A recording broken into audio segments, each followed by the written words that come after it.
नमस्कार बच्चों, कैसे आप सब। आज मैं फिर आपके लिए सामाजिक विज्ञान का एक और बेहतरीन चैप्टर लेके आया हूँ, लोकतंत्र के परिणाम।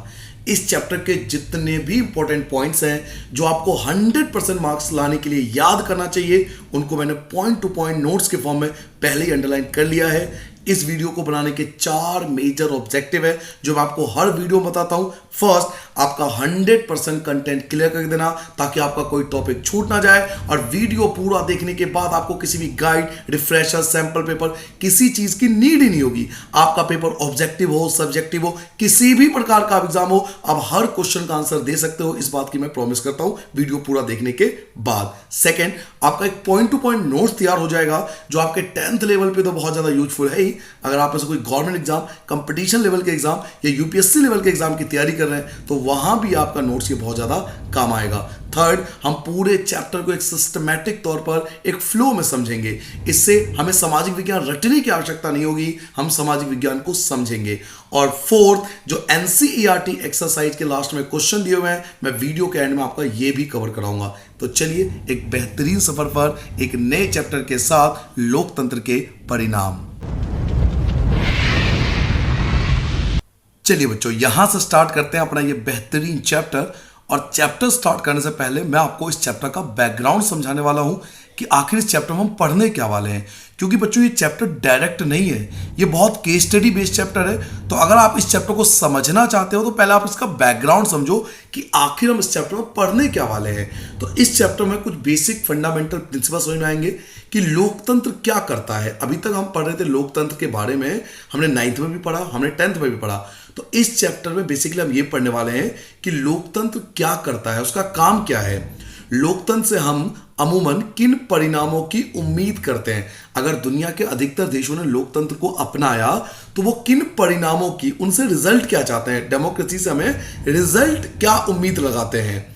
क्या वास्तविक जीवन में लोकतंत्र इन उम्मीदों को पूरा करता है? क्या रियल लाइफ में डेमोक्रेसी ने हमारे उम्मीदों को पूरा किया या नहीं किया? लोकतंत्र के परिणामों का मूल्यांकन कैसे करेंगे और आपको पता कैसे चलेगा कि लोकतंत्र आपने आपके किन उम्मीदों को पूरा किया और आपके किन उम्मीदों को पूरा नहीं किया? तो लोकतंत्र के जो परिणाम है, उसका जो रिजल्ट है, उसका आप मूल्यांकन कैसे करोगे? तो बेसिकली ये पूरा चैप्टर जो है वो केस स्टडी बेस्ड चैप्टर है। इसमें आपको पूरा चैप्टर समझना पड़ेगा। याद आपको केवल इन्हीं पॉइंट्स को करना है जो येलो कलर से हाईलाइटेड है, बट मैं कोशिश करूंगा कि चैप्टर आपको पूरा समझाऊं अगर आप हर टाइप के क्वेश्चन का आंसर देना चाहते हो, क्योंकि इस चैप्टर में क्वेश्चन भी जो आते हैं वो केस स्टडी बेस्ड क्वेश्चन ही आते हैं। तो चलिए स्टार्ट करते हैं। पहला टॉपिक आपके लोकतंत्र के परिणामों का मूल्यांकन कैसे करें, यह हेडिंग है। क्या आपको याद है कि मैडम लिंग 2 की कक्षा में छात्रों ने लोकतंत्र के बारे में कैसी कैसी बातें की थी? आपको याद होगा क्लास 9th का चैप्टर 2 था जिसमें मैडम लिंग 2 के बारे में था कि बच्चों ने लोकतंत्र के बारे में कौन कौन सी बातें की थी। अगर आपको याद नहीं है तो कोई दिक्कत नहीं है, क्योंकि आपको यही याद करने, बस चैप्टर समझने के लिए आप पूरा लाइन टू लाइन समझिए। आपने इसे कक्षा 9 की पाठ्यपुस्तक के दूसरे अध्याय में पढ़ा था, जैसे मैंने आपको अभी बताया। इस बातचीत से यह नतीजा निकला था कि लोकतंत्र शासन की अन्य व्यवस्थाओं से बेहतर है। हमने 9th में ही पढ़ लिया था कि लोकतंत्र शासन जो है वो दूसरे शासन व्यवस्थाओं से बहुत अच्छा माना जाता है। तानाशाही और अन्य व्यवस्थाएं ज्यादा दोषपूर्ण है। अगर हम तानाशाही की बात करें या अन्य व्यवस्थाओं की बात करें तो उसके अंदर ज्यादा दोष है लोकतंत्र के मुकाबले। लोकतंत्र बहुत अच्छा शासन व्यवस्था है, इसलिए आजकल अधिकतर देशों ने लोकतंत्र प्रणाली को अपनाया। भारत उनमें से एक है। लोकतंत्र को सबसे बेहतर बताया गया था क्योंकि, अब यहां पर आपका पहला क्वेश्चन यह बनता है कि लोकतंत्र सबसे बेहतर क्यों है। जी हां, अब किसी प्रकार से घुमा फिरा कर आपसे क्वेश्चन पूछ सकते हैं कि लोकतंत्र बेहतर क्यों है, लोकतंत्र के लाभ क्या है, लोकतंत्र को सबसे अच्छा क्यों माना जाता है। तो आपको इन 5 पॉइंट को एक्सप्लेन करना है कि लोकतंत्र बाकियों से अच्छा क्यों है या लोकतंत्र को सबसे अच्छा माना क्यों जाता है। पहला रीजन, नागरिकों में समानता को बढ़ावा देता है। लोकतंत्र के अंदर नागरिकों में समानता आती है। यहां पे चाहे प्राइम मिनिस्टर हो, प्रेसिडेंट हो या आम नागरिक हो, सभी लोग समान होते हैं लोकतंत्र के अंदर। दूसरा पॉइंट, व्यक्ति की गरिमा को बढ़ावा मिलता है। लोगों में रिस्पेक्ट की भावना आती है, क्योंकि इक्वालिटी होती है तो लोगों में अपने प्रति, समाज में उसको रिस्पेक्ट मिलता है। तो व्यक्ति की गरिमा को बढ़ाता है लोकतंत्र। इससे फैसले में बेहतरी आती है। आपको याद होगा मैंने आपको बताया था क्लास 9th में कि लोकतंत्र में फैसले लेने के लिए सबसे पूछा जाता है, मुझसे पूछा जाएगा, आपसे पूछा जाएगा, सबसे पूछकर फैसला लिया जाता है। तो जब बहुत लोगों से पूछकर फैसला लेंगे तो वो फैसला बाकियों से बेहतर होगा। तो तीसरा फायदा मिल गया कि लोकतंत्र में फैसले जो आते हैं वो अच्छे आते हैं। टकरावों को टालने संभालने का तरीका देता है। अगर मान लीजिए लोकतंत्र में किसी बात को लेकर हमारे बीच टकराव हो जाए तो हम कोर्ट जा सकते हैं। तो लोकतंत्र में अगर कोई टकराव हो जाए तो उसको संभाला जा सकता है। इसमें गलतियों को सुधारने की गुंजाइश होती है। मान लीजिए हमने एक ऐसे नेता को चुन लिया जो हमारे लिए काम नहीं कर रहा, तो अगली बार जब इलेक्शन होगा, चुनाव होगा, तो हम उसको नहीं चुनेंगे। तो हम इसमें अपनी गलतियों को भी सुधार सकते हैं। तो अगर बच्चों आपसे क्वेश्चन पूछा था, देखिए फर्स्ट क्वेश्चन है, ये फर्स्ट क्वेश्चन है, ये पहला पॉइंट है कि लोकतंत्र को सबसे बेहतर बताया गया था क्योंकि। तो इसके अंदर 5 पॉइंट आपको लिखना है। पहला पॉइंट आप क्या लिखोगे कि नागरिकों में समानता को बढ़ावा देता है, व्यक्ति की गरिमा को बढ़ावा देता है, इसमें फैसले में बेहतरी आती है, अच्छे फैसले होते हैं, टकरावों को संभालने का मौका मिलता है और गलतियों को सुधारने का भी अवसर मिलता है। तो ये 5 पॉइंट आपको एक्सप्लेन करना है अगर आपसे ये पूछा जाए कि लोकतंत्र बाकी शासन व्यवस्था से अच्छा क्यों है। ठीक है, आगे बढ़ जाते हैं। क्या ये उम्मीदें लोकतांत्रिक शासन व्यवस्थाओं से पूरी होती है? क्या वास्तव में ये सारी उम्मीदें हमें, हमारी जो सारी उम्मीदें हैं लोकतंत्र से, ये पूरी हुई या नहीं हुई? अपने आसपास के लोगों से बात करें तो पाएंगे कि अधिकांश लोग अन्य किसी वैकल्पिक शासन व्यवस्था की तुलना में लोकतंत्र को पसंद करते हैं। अगर आप अपने आसपास के लोगों से पूछें, अपने शिक्षक से पूछें, अपने टीचर से बात कीजिए, अपने दोस्तों से बात कीजिए, अपने परिवार में बात कीजिए, तो आपको पता लगेगा कि अधिकतर लोग जो है ना वो लोकतंत्र को पसंद करते हैं। लेकिन लोकतांत्रिक शासन के कामकाज से संतुष्ट होने वालों की संख्या उतनी बड़ी नहीं है। देखिए लोकतंत्र तो पसंद करते हैं, लेकिन लोकतंत्र के शासन के अंदर जो कामकाज करने का तरीका है उससे हम अधिकतर लोग, हम जैसे लोग खुश नहीं हैं, क्योंकि इसमें भ्रष्टाचार बहुत ज्यादा होता है, काम जो होते हैं, फैसले जो होते हैं बहुत लेट लिए जाते हैं। तो इन कारणों के कारण लोकतंत्र को तो पसंद करते हैं, लेकिन लोकतांत्रिक शासन के जो काम करने के तरीके हैं उससे हम लोग संतुष्ट नहीं हैं। हम एक दुविधा की स्थिति में आ जाते हैं। सैद्धांतिक रूप में तो लोकतंत्र को अच्छा माना जाता है। सैद्धांतिक रूप से हमने मान लिया कि लोकतंत्र अच्छा है, लोकतंत्र को अच्छा माना जाता है सैद्धांतिक रूप से कि भाई लोकतंत्र बेस्ट है, लोकतंत्र को अपनाएंगे, ठीक है। पर व्यवहार में, लेकिन प्रैक्टिकल लाइफ में इसे इतना अच्छा नहीं माना जाता। समझ लो बात को। देखिए हम लोग कह देते हैं कि लोकतंत्र सबसे बेस्ट है, और बेस्ट है तभी तो जब भारत जैसा देश जो स्वतंत्र हुआ उसने लोकतंत्र प्रणाली को अपनाया। हम सब ने लोकतंत्र को अपनाया क्योंकि लोकतंत्र बाकियों से बेहतर था। लेकिन एक्चुअल लाइफ में देखें, अगर प्रैक्टिकल लाइफ में देखें तो हम लोग लोकतंत्र से ज्यादा खुश नहीं हैं। इस दुविधा के चलते लोकतंत्र के नतीजों पर ज्यादा गहराई से विचार करना जरूरी हो जाता है।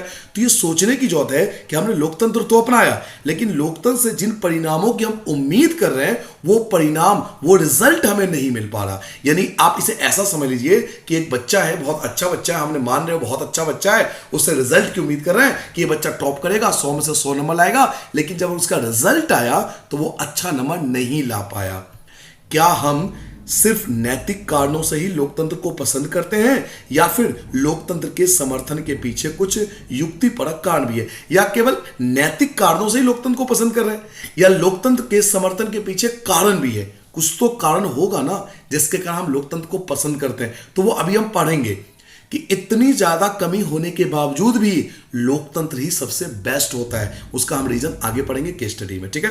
तो याद आपको इनमें से कुछ नहीं करना बच्चों, बट चैप्टर को समझने के लिए आपको लाइन टू लाइन समझना पड़ेगा।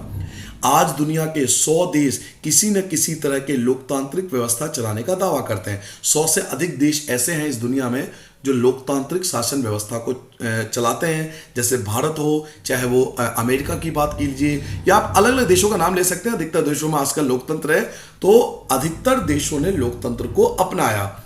इनका औपचारिक संविधान है, जैसे हमारे यहाँ भी संविधान है, हमारे 2 सदन भी है, लोकसभा राज्यसभा, पढ़ा होगा आपने। तो हर एक देश का अपना एक संविधान है। इनके यहाँ चुनाव होते हैं, हर देश में अपना चुनाव होता है, भारत में भी हर 5 साल बाद आपको देखते हो इलेक्शन होता है।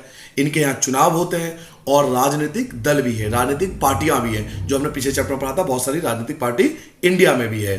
साथ ही वे अपने नागरिकों को कुछ बुनियादी अधिकारों की गारंटी देते हैं और हर एक देश के संविधान ने वहां के नागरिकों के, वहां के लोगों को कुछ अधिकारों की गारंटी दिया है। जैसे भारत की बात करें तो आपने 9th क्लास में पढ़ा होगा नागरिक अधिकार कि कौन कौन से अधिकार मिला है, स्वतंत्रता का अधिकार, समानता का अधिकार, पढ़ा होगा आपने सब। तो हमारे संविधान और बाकी देशों के संविधान भी लोगों को कुछ गारंटी देते हैं, उनके अधिकारों की गारंटी देते हैं। लोकतंत्र के ये तत्व तो अधिकांश देशों में समान है, पर सामाजिक स्थिति, अपनी आर्थिक उपलब्धि और अपनी संस्कृतियों के मामले में ये देश एक दूसरे से काफी अलग है। भले ही संविधान तो एक जैसे हो सभी देशों के लिए, लेकिन बच्चों वहां की जो संस्कृति है, वहां की जो सामाजिक स्थिति है, वहां की जो आर्थिक उपलब्धि है, वो सभी देशों में एक जैसा नहीं है। अब हम अमेरिका से कंपेयर कर लेते हैं तो अमेरिका के अंदर भी लोकतंत्र है, लेकिन अमेरिका हमसे बहुत आगे निकल चुका है अगर हम आर्थिक रूप से कंपेयर करें तो ऐसा क्यों है? एक देश लोकतंत्र को अपना के बहुत तेजी से तरक्की कर रहा है, दूसरा देश लोकतंत्र को अपना के इतना तेजी से तरक्की नहीं कर रहा। रीजन क्या है? स्पष्ट है कि इन सबका लोकतांत्रिक शासन व्यवस्था के नतीजों पर भी असर पड़ता है और एक जगह जो उपलब्ध हो वो दूसरी जगह भी उसी तरह दिखे यह जरूरी नहीं है। जो लोकतंत्र एक देश में हमें दिखाई दे, जरूरी नहीं है कि उसका रिजल्ट हमें दूसरे देशों में भी दिखाई दे। क्यों? क्योंकि हर एक देश के अपने अलग नागरिक होते हैं, हर एक देश का अपना एक अलग सामाजिक स्थिति होता है, हर एक देश की अपनी खुद की आर्थिक उपलब्धि होती है, हर एक देश का अपनी संस्कृति होती है। तो जो एक जगह आपको उपलब्धि दिखाई दे रहा है वो जरूरी नहीं है कि लोकतंत्र के कारण दूसरी जगह भी दिखाई दे। लेकिन क्या कोई ऐसी बुनियादी चीज है जिसकी उम्मीद हम हर लोकतांत्रिक शासन व्यवस्था में से करते ही हैं? लेकिन क्या कुछ ऐसा कॉमन है जो अमेरिका जैसे लोकतांत्रिक देशों में भी हो और भारत जैसे लोकतांत्रिक देशों में है? हाँ, तो बिल्कुल है। कुछ ऐसी चीजें हैं जो अमेरिका जैसे देशों में भी है, जो भारत जैसे देशों में है, और जहां भी लोकतंत्र होगा उन सभी देशों में ये चीजें कॉमन पाई जाएगी। तो वो कौन सी चीजें हैं? तो वो आगे हम पढ़ने वाले हैं कि वो कौन कौन सी कॉमन चीजें हैं जो हर किसी के पास है, चाहे वो कोई भी छोटा लोकतांत्रिक देश हो या कोई बड़ा लोकतांत्रिक देश हो। अगर उसने लोकतंत्र को अपनाया तो वो हर एक देश में कॉमन होगा। तो वो कौन कौन सी चीजें, ये हम पढ़ने वाले हैं। बेफिलहाल यहां पे हमारा पॉइंट नंबर 2 आएगा। पॉइंट नंबर 2 हम पढ़ेंगे कि लोकतंत्र सभी सामाजिक, आर्थिक और राजनीतिक समस्याओं का समाधान कर सकता है या नहीं कर सकता। क्वेश्चन आपसे पूछा जाएगा एग्जाम में कि लोकतंत्र सभी सामाजिक, आर्थिक और राजनीतिक समस्याओं का समाधान कर सकता है या नहीं कर सकता। तो अगर आप बोलोगे कर सकता है तो रीजन देना पड़ेगा, अगर आप लिखते हो नहीं कर सकता तो भी आपको रीजन देना पड़ेगा। तो आंसर क्या लिखना है ये मैं आपको बताता हूं। पॉइंट नंबर 1, ठीक है, क्वेश्चन ये हो गया, आंसर आपका ये है। कई बार हम लोकतंत्र को हर मर्ज की दवा मान लेते हैं और उससे हर चीज की उम्मीद करने लगते हैं। कई बार हम हर अपनी परेशानियों का मान लेते हैं कि लोकतंत्र ही इसका समाधान करेगा। हर मर्ज की दवा मान लेते हैं कि कोई भी दिक्कत है देश में तो लोकतंत्र ही उसको पूरा करेगा। लोकतंत्र के प्रति अपनी दिलचस्पी और दीवानगी के चलते अक्सर हम यह कह बैठते हैं कि लोकतंत्र सभी सामाजिक, आर्थिक और राजनीतिक समस्याओं का समाधान कर सकता है। हम लोग ये क्या, लोकतंत्र के प्रति हमारा इतना ज्यादा भरोसा है, लोकतंत्र में हमारी इतनी दिलचस्पी है, लोकतंत्र से हमारी इतनी दीवानगी है कि आम जनता ये कह बैठती है कि लोकतंत्र से ही हमारी सामाजिक समस्याएं दूर होगी, हमारी आर्थिक समस्या दूर होगी, हमारी राजनीतिक समस्या दूर होगी। लोकतंत्र हमारी सारी समस्याओं को पूरा कर देगा, समाधान ढूंढ लेगा, ऐसा हम कह बैठते हैं।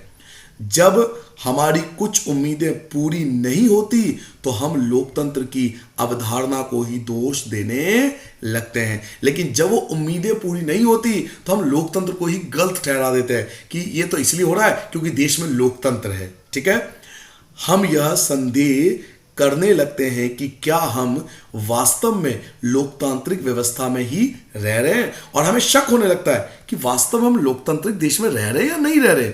फॉर एग्जाम्पल, एक करंट एग्जाम्पल मैं आपको लेता हूं। हुआ क्या कि देश के कानून की बात करें, अक्सर ये कहा जाता है कि भारत का कानून ना बहुत हल्का है, बहुत कमजोर है, जबकि जहां जिन देशों में लोकतंत्र नहीं है वहां पे कानून बहुत ज्यादा सख्त है। तो हमें लोकतंत्र पे भरोसा नहीं होता, तो हम लोकतंत्र पे शक करने लगते हैं कि लोकतंत्र तो है देश में लेकिन कानून बहुत कमजोर है। ठीक है, तो ये इसका लाइव एग्जांपल है कि हम ये संदेह करने लगते हैं कि क्या हम वास्तव में लोकतांत्रिक व्यवस्था में रह रहे हैं या नहीं। यानी हम लोकतंत्र भी चाह रहे हैं और हम सख्त कानून भी चाह रहे हैं बहुत ज्यादा। दोनों एक साथ पॉसिबल नहीं है कि लोकतंत्र में क्योंकि कुछ अधिकार दिए जाते हैं नागरिकों को, चाहे वो अपराधी क्यों ना हो। लोकतंत्र के परिणामों के बारे में सावधानी पूर्वक विचार करने की दिशा में पहला कदम यही है कि हम पहले यह माने कि लोकतंत्र शासन का एक स्वरूप भर है।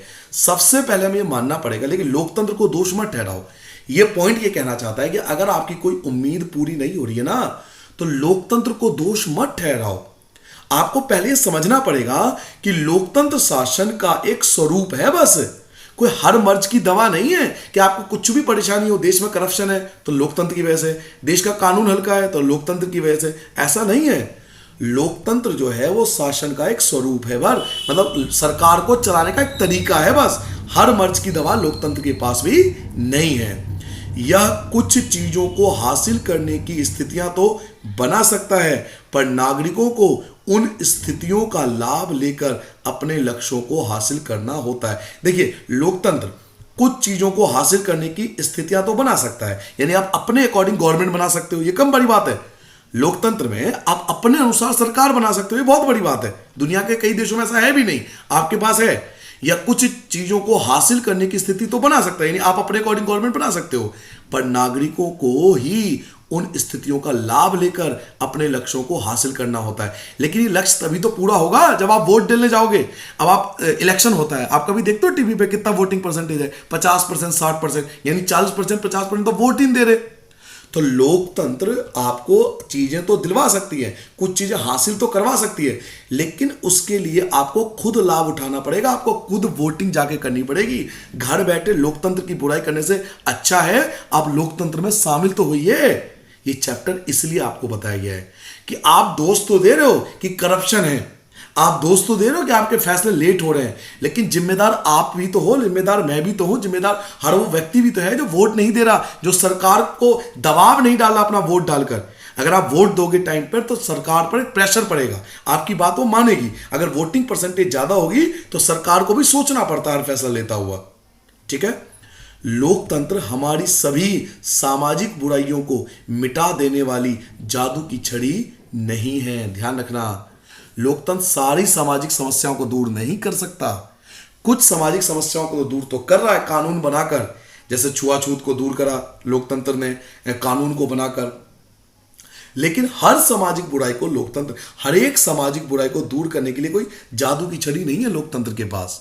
तो क्वेश्चन क्या था? क्वेश्चन ये था कि लोकतंत्र सभी सामाजिक, आर्थिक और राजनीतिक समस्याओं का समाधान कर सकता है? तो लोकतंत्र सभी सामाजिक, आर्थिक और राजनीतिक समस्याओं का समाधान नहीं कर सकता है। सारे सामाजिक, आर्थिक और राजनीतिक समस्याओं का समाधान नहीं करेगा। हाँ, कुछ हद तक लोकतंत्र आपकी मदद जरूर करता है कि इन सामाजिक, आर्थिक और राजनीतिक समस्याओं को कम करने में, लेकिन पूरी तरह से अगर सारे सामाजिक, आर्थिक और राजनीतिक समस्याओं का समाधान लोकतंत्र के पास भी नहीं है। ठीक है, ये था पहले पेज पे। तो पहले पेज पे हमने क्या पढ़ा, मैं जल्दी से आपको रिवाइज कराता हूं क्योंकि मैं रिवीजन हर बार कराता हूं।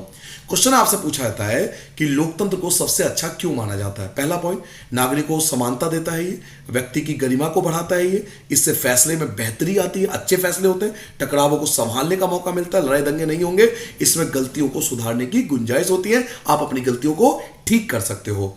सेकेंड क्वेश्चन में आपको बताया कि लोकतंत्र सारी सामाजिक, आर्थिक और राजनीतिक समस्याओं का समाधान नहीं कर सकता, कुछ हद तक कम कर सकता है। तो कई बार लोकतंत्र को हर मर्ज की दवा मान लेते हैं और इससे हर चीज की उम्मीद करने लगते हैं कि सारी उम्मीदें हमारी लोकतंत्र पूरा करेगा। लोकतंत्र के प्रति हमारी दिलचस्पी और दीवानगी के चलते अक्सर हम ये कह भी बैठते हैं कि लोकतंत्र हमारी सभी सामाजिक, आर्थिक और राजनीतिक समस्याओं का समाधान कर देगा, और जब हमारी कुछ उम्मीदें पूरा नहीं होती तो हम लोकतंत्र को ही दोष देने लगते हैं कि लोकतंत्र की वजह से ऐसा नहीं हुआ। हम यह संदेह करने लगते हैं कि क्या हम वास्तव में लोकतांत्रिक व्यवस्था में रह रहे हैं या नहीं रह रहे। लोकतंत्र के परिणामों के बारे में सावधानी पूर्वक विचार करने की दिशा में सबसे पहले हमें यह मानना पड़ेगा कि लोकतंत्र शासन का एक स्वरूप भर है, कोई जादू की छड़ी नहीं है। लोकतंत्र ये शासन का एक तरीका है, बस शासन का, देश को चलाने का एक तरीका है बस। या कुछ चीजों को हासिल करने की स्थिति तो बना सकता है, लेकिन नागरिकों को उन स्थितियों का लाभ उठाना पड़ेगा, खुद हासिल करना पड़ेगा। जैसे मैंने आपको इलेक्शन का बताया कि आपको खुद वोट डालना पड़ेगा, सरकार पे खुद प्रेशर बनाना पड़ेगा। लोकतंत्र हमारी सारी सामाजिक बुराइयों को मिटा देने वाली जादू की छड़ी नहीं है। ठीक है, ये 2 पॉइंट मिल गया हमें पहले पेज से। नाउ अब यहां से अब थोड़ा डिटेल में जाएंगे चैप्टर में कि जो लोकतंत्र है ना बच्चों, वो एक उत्तरदायी, जिम्मेदार और वैध शासन देता है। मैंने अभी टॉपिक 1 स्टार्ट किया था, मैंने आपको बताया कि जब भारत जैसे देशों ने लोकतंत्र क्यों अपनाया, तो पहला रीजन है कि भारत जैसे देशों ने लोकतंत्र को इसलिए अपनाया क्योंकि लोकतंत्र उत्तरदायी, जिम्मेवार और वैध शासन देता है, जो कि गैर लोकतंत्र शासन में नहीं मिलता। उत्तरदायी क्यों? क्योंकि सरकार को उत्तर देना पड़ता है। जिम्मेदारी क्यों? क्योंकि हम एक जिम्मेदार सरकार बनाते हैं, वो हमारी जिम्मेदारी उठाता है। और वैध शासन, सही प्रकार से चलाने वाला, सही प्रकार से देश चलाने के लिए। तो लोकतंत्र जो होता है वो उत्तरदायी, जिम्मेवार और वैध शासन देता है, इसलिए अधिकतर देशों ने लोकतंत्र को अपनाया। अब हम इसके बारे में पढ़ेंगे कि ये किस प्रकार ऐसा करता है। तो चलिए स्टार्ट करते हैं इस टॉपिक को। कुछ ऐसी चीजें हैं जिन्हें लोकतंत्र को पूरा करनी ही चाहिए। लोकतंत्र में सबसे बड़ी चिंता यह होती है कि लोगों का अपना शासक चुनने का अधिकार और शासकों पर नियंत्रण बरकरार रहे। यानी लोकतंत्र की सबसे बड़ी विशेषता क्या थी? लोग अपना शासक खुद चुनते हैं। ठीक है, वक्त, जरूरत और यथासंभव इन चीजों के लिए लोगों को निर्णय प्रक्रिया में भागीदारी करने में सक्षम होना चाहिए, ताकि लोगों के प्रति जिम्मेवार सरकार बन सके। देखिए, वही यही कह रहे हैं कि जरूरत के हिसाब से और यथासंभव इन चीजों के लिए लोगों को निर्णय प्रक्रिया में भागीदारी करने में सक्षम होना चाहिए। आप इस कैपेबल होना चाहिए कि आप डिसीजन में भाग ले सको, ताकि लोगों के प्रति एक जिम्मेदार सरकार बन सके और सरकार लोगों की जरूरतों और उम्मीदों पर ध्यान दे। आप एक बात देखिए, सरकार आप पे ध्यान कब देगी? सरकार आपकी बातों पे ध्यान कब देगी? जब आप खुद जिम्मेदार होंगे, जब आपको अपने अधिकार पता होंगे, जब आपको अपनी जिम्मेदारी पता होगी। तो जिम्मेदारी और अधिकार कब पता होंगे? जब आप अच्छे से पढ़ाई करोगे। इसलिए शिक्षित होना बहुत जरूरी है। और भारत की अभी भी लिटरेसी रेट जो है वो 60 और 70 के बीच में घूम रहा है। तो जब ये लिटरेसी रेट, आप जैसे बच्चे, जब लिटरेसी रेट बढ़ेगा भारत का, तो सीधी सी बात है, भारत में एक जिम्मेदार सरकार बनने लगेगा। इसका असर आप अब देख रहे हो, क्योंकि हर किसी के पास मोबाइल है। तो धीरे धीरे जो निर्णय लेने की प्रक्रिया है वो तेजी आ रही है। देखते हो ना सरकार कितने जल्दी जल्दी फैसले ले रही है, क्योंकि अब हमारे पास मोबाइल है। बैंक देखो आपके मोबाइल में आ चुका है, आप बैंकिंग काम मोबाइल में कर सकते हो। तो सरकार भी अब सचेत हो गई है, क्योंकि लोग जिम्मेदार होते जा रहे हैं, पढ़ने लिखने लग गए हैं। तो ये पढ़ना लिखना ही बहुत जरूरी होता है जिम्मेदार सरकार बनाने के लिए। हालांकि आपको याद नहीं करना, मैं आपको समझा रहा हूं, क्योंकि दिया हुआ है तो आपको पता होना चाहिए। ठीक है, आगे इस सवाल के तफसील में जाने से पहले हमारे सामने एक मामूली सा जान पड़ता सवाल यह भी है, क्या लोकतंत्र सरकार कार्यकुशल होती है? क्या लोकतंत्र अच्छी होती है? क्या लोकतंत्र सरकार कार्यकुशल है, मतलब अच्छी होती है सरकार? आपसे अगर पूछूं कि लोकतंत्र सरकार अच्छी होती है नहीं होती, क्या यह प्रभावी होती है, प्रभावशील है, आप पे प्रभाव डाल सकती है नहीं डाल सकती? कुछ लोगों का मानना है कि लोकतंत्र में कम प्रभावी सरकारें बनती है। अगर मैं आपसे पूछूं कि बच्चों हमारे देश में लोकतांत्रिक सरकार है, तो क्या लोकतांत्रिक सरकार कार्यकुशल है, कार्य करने में सक्षम है? क्या यह प्रभावी है, हम पे प्रभाव डाल सकता है? तो आंसर दोगे, कुछ लोगों का यह मानना है कि लोकतंत्र में कम प्रभावी सरकारें बनती है, ज्यादा प्रभाव नहीं डालती। निश्चित रूप से यह सही है कि वो कम प्रभावी होती है, कि लोकतांत्रिक सरकारों को विधायिका का, जो अलोकतांत्रिक सरकार होती है उनको विधायिका का सामना नहीं करना पड़ता, इलेक्शन नहीं लड़ना पड़ता, उन्हें बहुसंख्यक या अल्पसंख्यक नजरिया का ख्याल नहीं रखना पड़ता। जो अलोकतांत्रिक सरकार है उसको ना तो चुनाव यानी विधायिका का सामना करना पड़ता, ना उसे बहुसंख्यक का ध्यान रखना पड़ता, ना उसे अल्पसंख्यक का ध्यान रखना पड़ता। तो सीधी सी बात है, वो प्रभावशाली होगा, वो अपने अकॉर्डिंग फैसला लेगा। लेकिन लोकतंत्र में कम प्रभावशाली सरकारें बनती है। क्यों? क्योंकि उसे विधायिका का सामना करना है, उसे चुनाव लेना है, उस चुनाव लड़ना है, उसे बहुसंख्यक का भी ध्यान रखना है, उसे अल्पसंख्यक का भी ध्यान रखना है, उसको सबका ध्यान रखना है। लोकतंत्र में बातचीत और मोल तोल के आधार पर काम चलता है। लोकतंत्र क्या चलता है? बातचीत पर और तोल मोल के आधार पर काम चलता है। क्या इससे लोकतांत्रिक सरकारें कम प्रभावशाली हो जाती है? आपसे पूछा जा रहा है कि अगर हम बातचीत से काम कर रहे हैं, अगर हम देर से फैसला ले रहे हैं, तो क्या वास्तव में लोकतांत्रिक सरकारें कम प्रभावशाली है? आंसर आपको अब मिलेगा। आंसर आपको यहां से पढ़ना है, ठीक है। लोकतांत्रिक सरकार सारी प्रक्रिया को पूरा करने में ज्यादा समय ले सकती है। देखिए, क्योंकि लोकतांत्रिक सरकार है तो सारी प्रक्रिया को पूरा करने में समय तो लगेगा, टाइम लगता है, समय लगेगा, क्योंकि इसने सारे प्रक्रिया को पूरा करा है। लेकिन इसने पूरी प्रक्रिया को माना है, इसलिए इस बात की ज्यादा संभावना है कि लोग इसके फैसले को मानेंगे और वे ज्यादा प्रभावी होंगे। देखिए, लोकतंत्र में फैसले लेने में देरी तो होती है, ये आपके एनसीईआरटी बुक भी मानती है, आप भी मानते होंगे कि लोकतंत्र में फैसले लेने में देरी तो होती है। लेकिन बच्चों, आप ये भी तो समझिए ना कि लोकतंत्र पूरी प्रक्रिया को फॉलो करता है, एक सिस्टम को फॉलो करता है, पूरी प्रक्रिया से चलता है, स्टेप बाय स्टेप चलता है। ये नहीं कि प्रधानमंत्री जी और राजा जो सोचेंगे वो हो जाएगा। एक प्रक्रिया से स्टेप बाय स्टेप फैसला लिया जाता है। पहले लोकसभा में जाएगा, फिर राज्यसभा में जाएगा बिल, फिर राष्ट्रपति के पास भेजा जाएगा। तो एक प्रोसेस है, एक प्रक्रिया को फॉलो करता है।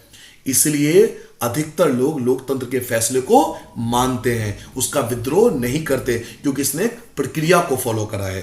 अगला, लोकतंत्र में इस बात की पक्की व्यवस्था होती है कि फैसले कुछ कायदे कानून के अनुसार होंगे, और अगर कोई नागरिक यह जानना चाहे कि फैसले लेने में नियमों का पालन हुआ या नहीं, तो वह इसका पता कर सकता है। क्योंकि लोकतंत्र में जो फैसले ले जाते हैं वो पारदर्शी तरीके से लिए जाते हैं, सबके सामने लिए जाते हैं। लोकसभा का लाइव प्रसारण आप देख सकते हो, राज्यसभा का लाइव प्रसारण आप अपने टीवी पे दे सकते हो। तो लोकतंत्र में इस बात की पक्की व्यवस्था होती है कि फैसले कुछ कायदे कानून के अनुसार होंगे। ये नहीं कि एक व्यक्ति ने कहा कानून बना दो और कानून बन गया, ऐसा नहीं होता। आप लोकसभा राज्यसभा टीवी देखो उठाकर, जब कानून बनता है तो वोटिंग होती है, तो आप भी देख सकते हो कि किसने वोटिंग उसके पक्ष में करा और किसने वोटिंग उसके विपक्ष में करा। तो लोकतंत्र में इस बात की पक्की व्यवस्था होती है कि फैसले कुछ कायदे कानून के अनुसार होंगे, और अगर कोई नागरिक यह जानना चाहे कि फैसले लेने में नियमों का पालन हुआ या नहीं, तो वो इसका पता कर सकता है। पता क्या, आप लाइव देख सकते हो कि नियमों का पालन हो रहा है या नहीं हो रहा। इसे पारदर्शिता कहते हैं। लोकतंत्र में बच्चों पारदर्शिता होती है, साफ साफ रखी जाती है बातें। लेकिन लोकतंत्र में ऐसा नहीं है। आप दुबई चले जाओ, जहां पे लोकतंत्र नहीं है, तो राजा, जो वहां के प्रिंस है, जो राजा है, वो अपने अकॉर्डिंग फैसला ले सकते हैं। वो आपको टीवी पे लाइव आके बताएंगे नहीं कि मैं क्या फैसला लेने वाला हूं, और ना आपसे पूछेंगे। लेकिन लोकतंत्र में ऐसा नहीं होता। आप लाइव देख सकते हो कि कोई कानून के लिए कोई पक्ष में बोल रहा है या कोई विपक्ष में बोल रहा है। आप लाइव देख सकते हो प्रधानमंत्री जी इस कानून के बारे में क्या बोल रहे हैं। आप लाइव देख सकते हो कि विपक्ष की पार्टी इस कानून के बारे में क्या बोल रही है। तो लोकतंत्र में क्या होता है, पारदर्शिता होती है। तो ये बताने की कोशिश, देख आपसे पूछा गया था ना कि लोकतंत्र सरकार कार्यकुशल होती है नहीं होती है, प्रभावी होती है नहीं होती। तो लोकतंत्र सरकारें कम प्रभावशाली होती है, ये हम भी मानते हैं, क्योंकि उसे एक प्रक्रिया को फॉलो करना पड़ता है। उसे चुनाव लड़ना है, उसे बहुसंख्यक अल्पसंख्यक का भी ध्यान रखना है। तो लोकतंत्र सरकार कम प्रभावशाली होती है। लेकिन बच्चों, लोकतंत्र सरकार है ना, सारी प्रक्रिया को फॉलो करता है। तो समय तो लगता है, लेकिन इसके फैसले को ना लोग मानते हैं, क्योंकि इसने पूरी प्रक्रिया को फॉलो करा है। तो देश में ना विद्रोह नहीं होंगे, लड़ाई दंगे नहीं होंगे। दूसरा, लोकतंत्र में ना पारदर्शिता होती है। जो भी फैसले आते हैं लोगों के सामने लिए जाते हैं। लोकतांत्रिक व्यवस्था में ऐसी सरकार का गठन होगा जो कायदे कानून को, नियमों को मानेगी और लोगों के प्रति जवाबदेह होगी। लोकतंत्र में ऐसी सरकार बनती है जो लोगों के प्रति जवाबदेह होती है, जिम्मेदारी होती है। ऐसी सरकार बनती है लोकतंत्र के अंदर। तो अधिकतर लोग उसको मानते हैं। भले ही मैं आप किसी भी पार्टी को मानूं, लेकिन लोकतंत्र की प्रक्रिया के द्वारा जिस पार्टी को सबसे ज्यादा वोट मिलेगा वो प्रधानमंत्री या सीएम, चीफ मिनिस्टर बनेंगे राज्य में और देश में प्रधानमंत्री। तो भले ही मैं दूसरी पार्टी को सपोर्ट करता हूं, लेकिन मैं मानूंगा ना, क्योंकि लोकतंत्र तरीके से चुने गए हैं। आप अपने राज्य का एग्जाम्पल लीजिए। हो सकता है कि आपके जो पेरेंट्स हैं, आपकी जो फैमिली है, वो किसी एक पार्टी को सपोर्ट करती हो और दूसरी पार्टी राज्य में हो, ठीक है, और जो अपोजिशन पार्टी है उनकी गवर्नमेंट चल रही हो वहां पर, लेकिन फिर भी आप उनकी गवर्नमेंट को मान रहे हो, क्योंकि वो लोकतंत्र द्वारा चुना गया है। लोकतांत्रिक शासन नागरिकों को निर्णय प्रक्रिया में हिस्सेदार बनाने और खुद को उनके प्रति जवाबदेह बनाने वाली कार्यविधि भी विकसित कर सकती है। लोकतंत्र में क्या होता है? लोकतंत्र सरकार में नागरिकों को निर्णय में हिस्सेदारी दी जाती है, यानी नागरिक खुद भी भाग ले सकते हैं फैसले लेने में। कई बार आप देखते हो कि सरकार जब फैसले लेती है ना बच्चों, तो वो ऑनलाइन सर्वे कराती है, कई बार प्रेस कॉन्फ्रेंस होता है और लोगों से सलाह ली जाती है सोशल मीडिया के द्वारा, ट्विटर के द्वारा, इंस्टाग्राम के द्वारा, फेसबुक के द्वारा, व्हाट्सएप के द्वारा, या और भी चीज़ें हो सकती हैं। सरकार लोगों से क्या करती है? सजेशंस लेती है, तो लोग भी निर्णय में भाग ले सकते हैं लोकतंत्र में। लेकिन गैर लोकतंत्र में तो ऐसा नहीं है ना। सरकार आपसे पूछने तो नहीं आएगी ना कि प्रभु मैं कौन से फैसले लूं। दुबई के राजकुमार या दुबई के राजा आपके पास नहीं, अगर आप दुबई में हो तो वो आपसे पूछने नहीं आएंगे कि हे प्रभु आप बताइए ये फैसला लूं या नहीं लूं। लेकिन लोकतंत्र में ऐसा नहीं है। लोकतंत्र में सबसे पूछा जाता है। तो यही तो बताने की कोशिश की गई है कि भले ही लोकतांत्रिक शासन व्यवस्था ज्यादा टाइम लेती हो, भले ही लोकतांत्रिक शासन व्यवस्था कम प्रभावशाली हो, लेकिन लोकतंत्र व्यवस्था दूसरों से बेहतर है। क्यों? क्योंकि इसमें हर लोग की जिम्मेवार सरकार बनती है, जो लोगों के प्रति जिम्मेदार होती है। क्लियर हो गया? आगे, नियमित और निष्पक्ष चुनाव कराने और खुली सार्वजनिक चर्चा के लिए उपयुक्त स्थितियां बनाने के मामले में लोकतांत्रिक व्यवस्था सबसे ज्यादा सफल हुई है। अगर हम बात करें नियमित चुनावी कराने में, या निष्पक्ष चुनाव कराने में, या खुली सार्वजनिक चर्चा कराने में, तो सबसे बेस्ट कौन है? सबसे बेस्ट लोकतंत्र व्यवस्था है। आप देखते हो हर 5 साल बाद नियमित टाइम पे इलेक्शन होते हैं, अधिकतर निष्पक्ष चुनाव होते हैं, 1-2 केस को छोड़कर। खुली सार्वजनिक बहस होती है, डिबेट आप देखते हो टीवी वगैरह पे होते रहते हैं। तो लोकतांत्रिक शासन व्यवस्था इसलिए भी अच्छा है क्योंकि इसमें नियमित रूप से चुनाव होते हैं, निष्पक्ष चुनाव होते हैं, और इसमें खुली सार्वजनिक चर्चा होती है। ठीक है, इससे लोकतांत्रिक व्यवस्था बाकियों से अच्छा है। नागरिकों के साथ सूचनाओं का साझा करने के मामले में, जहां तक कि नागरिकों से इंफॉर्मेशन बांटने के बारे में हो, तो इसका रिकॉर्ड खराब रहा है। देखिए ये कहना चाहते हैं कि लोकतंत्र में नागरिकों के साथ सूचनाओं का साझा करने के मामले में, अगर हर फैसले को सरकार आपके साथ शेयर नहीं करती, हर फैसले को सरकार आपके साथ शेयर नहीं करती, नागरिकों के साथ सूचनाओं का साझा करने के मामले में, यानी आपके साथ फैसले लेने के साझा करने के मामले में इसका रिकॉर्ड ज्यादा अच्छा नहीं रहा है। पर इनकी तुलना में जब आप गैर लोकतांत्रिक शासन से कंपेयर करोगे तो इन क्षेत्रों में भी उनका प्रदर्शन बेहतर रहा है। समझ रहे हो मेरी बात को? भाई आप कोई सरकार है, कोई गवर्नमेंट है जो ज़्यादा इंफॉर्मेशन, लोकतांत्रिक सरकार है भारत के अंदर, लेकिन सारी की सारी इंफॉर्मेशन लोगों से शेयर नहीं किया जाता, तो आप कहोगे ये तो गलत है, इंफॉर्मेशन सारी शेयर करना चाहिए। बच्चों, कुछ देश के सुरक्षा से संबंधित मामले होते हैं जो लोगों के साथ शेयर नहीं किया जा सकता। कुछ तो इंफॉर्मेशन शेयर कर रही है ना सरकार, भले ही सारी इंफॉर्मेशन शेयर आपके साथ नहीं कर रही हो, लेकिन कुछ तो इंफॉर्मेशन शेयर कर रही है ना। तो जब आप इसे गैर लोकतांत्रिक सरकार से कंपेयर करोगे, वहां तो कोई इंफॉर्मेशन शेयर नहीं हो रही, सरकार क्या फैसला ले रही है आपको पता भी नहीं चलेगा। तो गैर लोकतांत्रिक सरकार से जब आप कंपेयर करोगे तब तो आपको लगेगा कि लोकतंत्र बहुत अच्छा है, क्योंकि लोकतंत्र में कुछ तो इंफॉर्मेशन शेयर हो रहा है ना कि हाँ जी ये कानून बनने जा रहा है, आपको पहले ही पता लग गया। तो ये पहले टॉपिक में बताने की कोशिश की गई थी कि लोकतांत्रिक व्यवस्था सबसे अच्छा है क्योंकि इसमें नियमित चुनाव होते हैं, निष्पक्ष चुनाव होते हैं, खुली सार्वजनिक बहस होती है, नागरिकों के साथ सूचनाओं का साझा किया जाता है, इंफॉर्मेशन को शेयर किया जाता है, लोकतंत्र में पारदर्शिता होती है जो मैंने आपको ऊपर बताया था। उसके अलावा लोकतांत्रिक शासन व्यवस्था निश्चित रूप से अन्य शासनों से बेहतर है। यह वैध शासन देता है, यह सुस्त हो सकती है, इसके फैसले में लेट हो सकता है, कम कार्यकुशल भी हो सकता है ये ज्यादा कार्यकुशल ना हो, इसमें भ्रष्टाचार भी हो सकता है, यह लोगों की जरूरतों को कुछ हद तक अनदेखी कर सकती है। लेकिन इन सभी बुराई होने के बावजूद भी लोकतांत्रिक शासन व्यवस्था लोगों की अपनी शासन व्यवस्था है, उसे आपने ही तो चुना है ना। भले उसमें बहुत सारी कमी हो, लेकिन उसे चुना तो आपने ही है ना। तो लोकतंत्र जो शासन व्यवस्था है वो लोगों की शासन व्यवस्था है। भले उसमें थोड़ा बहुत भ्रष्टाचार हो सकता है, फैसले लेने में देरी हो, लेकिन वो लोगों की शासन व्यवस्था है। इसलिए लोकतांत्रिक शासन व्यवस्था दूसरे शासन व्यवस्था से बेहतर है। चलिए एक बार मैं फिर आपको स्टार्टिंग में ले जाता हूं, और ये आपके एनसीईआरटी में बुक के क्वेश्चन भी है, ध्यान रखना। आपसे क्वेश्चन क्या पूछा जाएगा मैं आपको ये भी बताता हूं। क्वेश्चन ये पूछा जाएगा कि लोकतंत्र जो है ना वो किस प्रकार उत्तरदायी, जिम्मेवार और वैध शासन देता है, ये क्वेश्चन पूछेगा। तो आप आंसर यहां से स्टार्ट करोगे।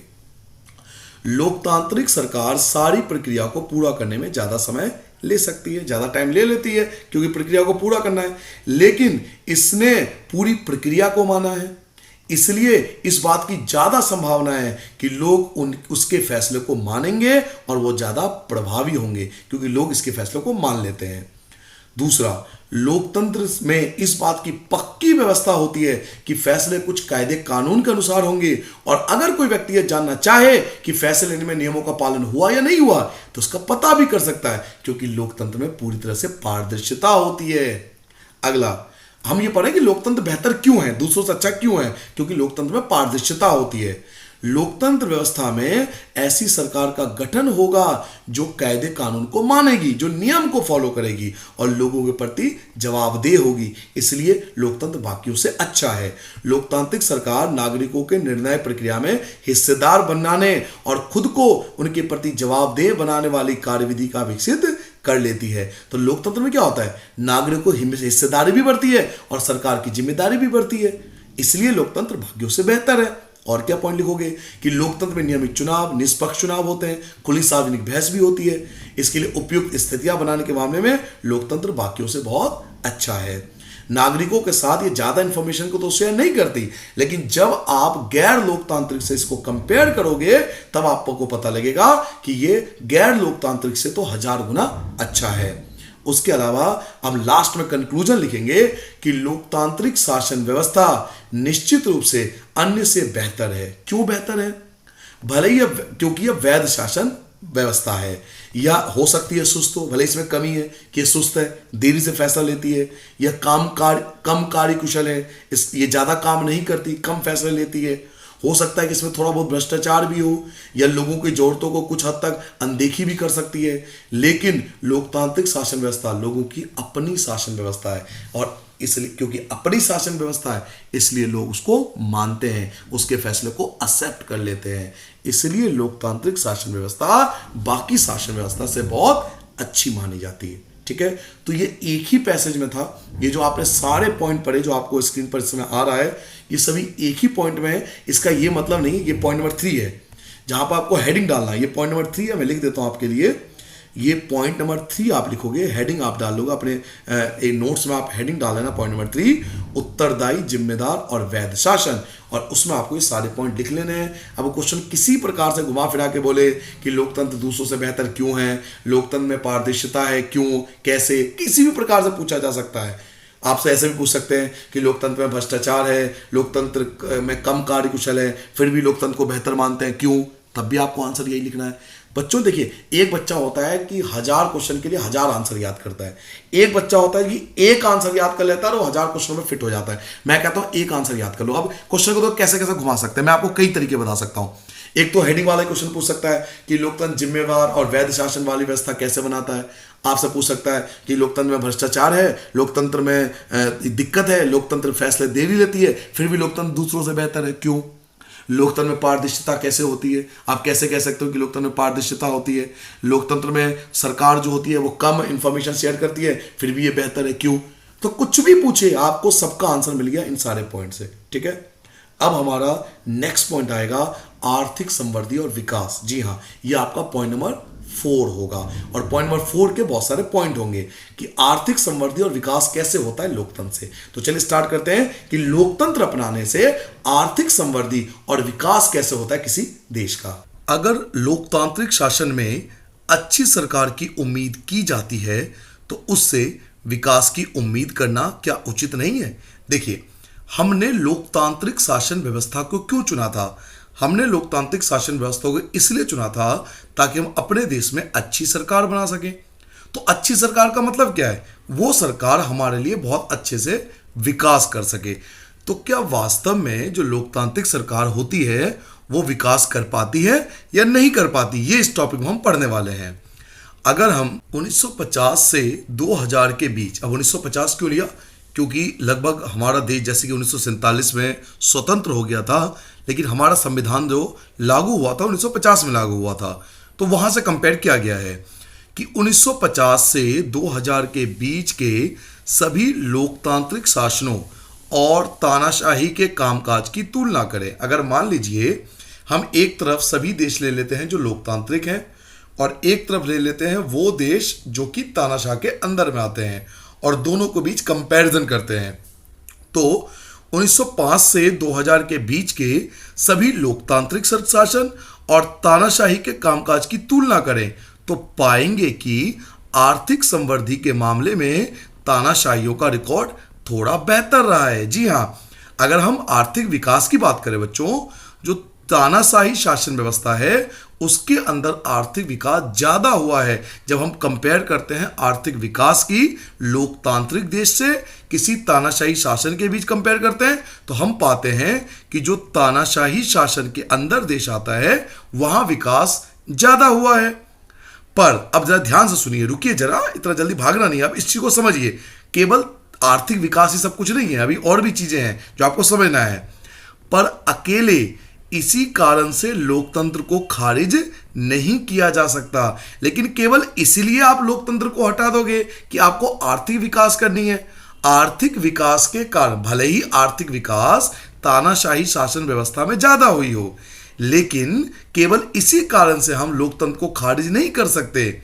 जैसा कि आपने अर्थशास्त्र में पढ़ा है, आपने इकोनॉमिक्स में क्या पढ़ा है कि आर्थिक विकास कई कारकों, आर्थिक विकास समझने के लिए हमें कई कारकों, मसलन देश की जनसंख्या के आकार, वैश्विक स्थिति, अन्य देशों से सहयोग और देश द्वारा तय की गई आर्थिक प्राथमिकताओं पर भी निर्भर करता है।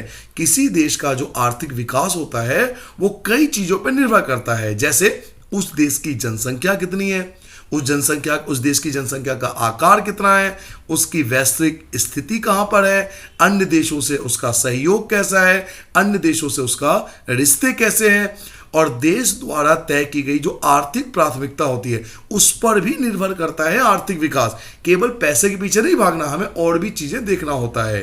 तानाशाही वाले कम विकसित देश, अगर हम तानाशाही वाले कम विकसित ले लें, हम तानाशाही के कम वो देश ले लें जो कम विकसित हैं, और लोकतांत्रिक व्यवस्था वाले कम विकसित देशों के बीच का अंतर नगण्य सा है। अगर हम मान लीजिए ऐसे देश ले लें जो लोकतंत्र के अंदर हैं लेकिन वो कम विकसित हैं, और दूसरा ले लें तानाशाही के अंदर वाला जो कम विकसित है, तो दोनों के बीच ज्यादा अंतर नहीं है।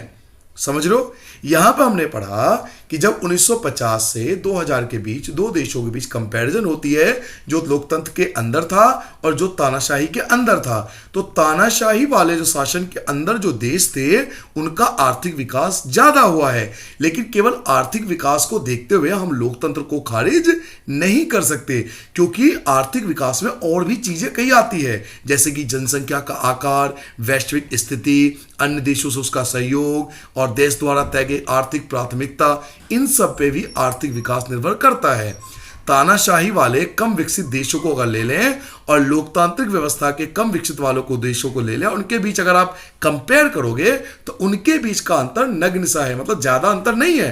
अर्थात तानाशाही शासन वाले देश और लोकतंत्र वाले जो देश हैं जो कम विकसित हैं, अगर आप इनके बीच कंपैरिजन करोगे तो आपको ज्यादा अंतर दोनों के बीच नहीं मिलेगा। पर हम उम्मीद कर सकते हैं कि इस मामले में लोकतांत्रिक व्यवस्था तानाशाही से नहीं पिछड़े, लेकिन हम ये उम्मीद जरूर करते हैं कि हमारी जो लोकतांत्रिक शासन व्यवस्था है वो कम से कम तानाशाही व्यवस्था से पीछे ना हटे या पीछे ना हो जाए।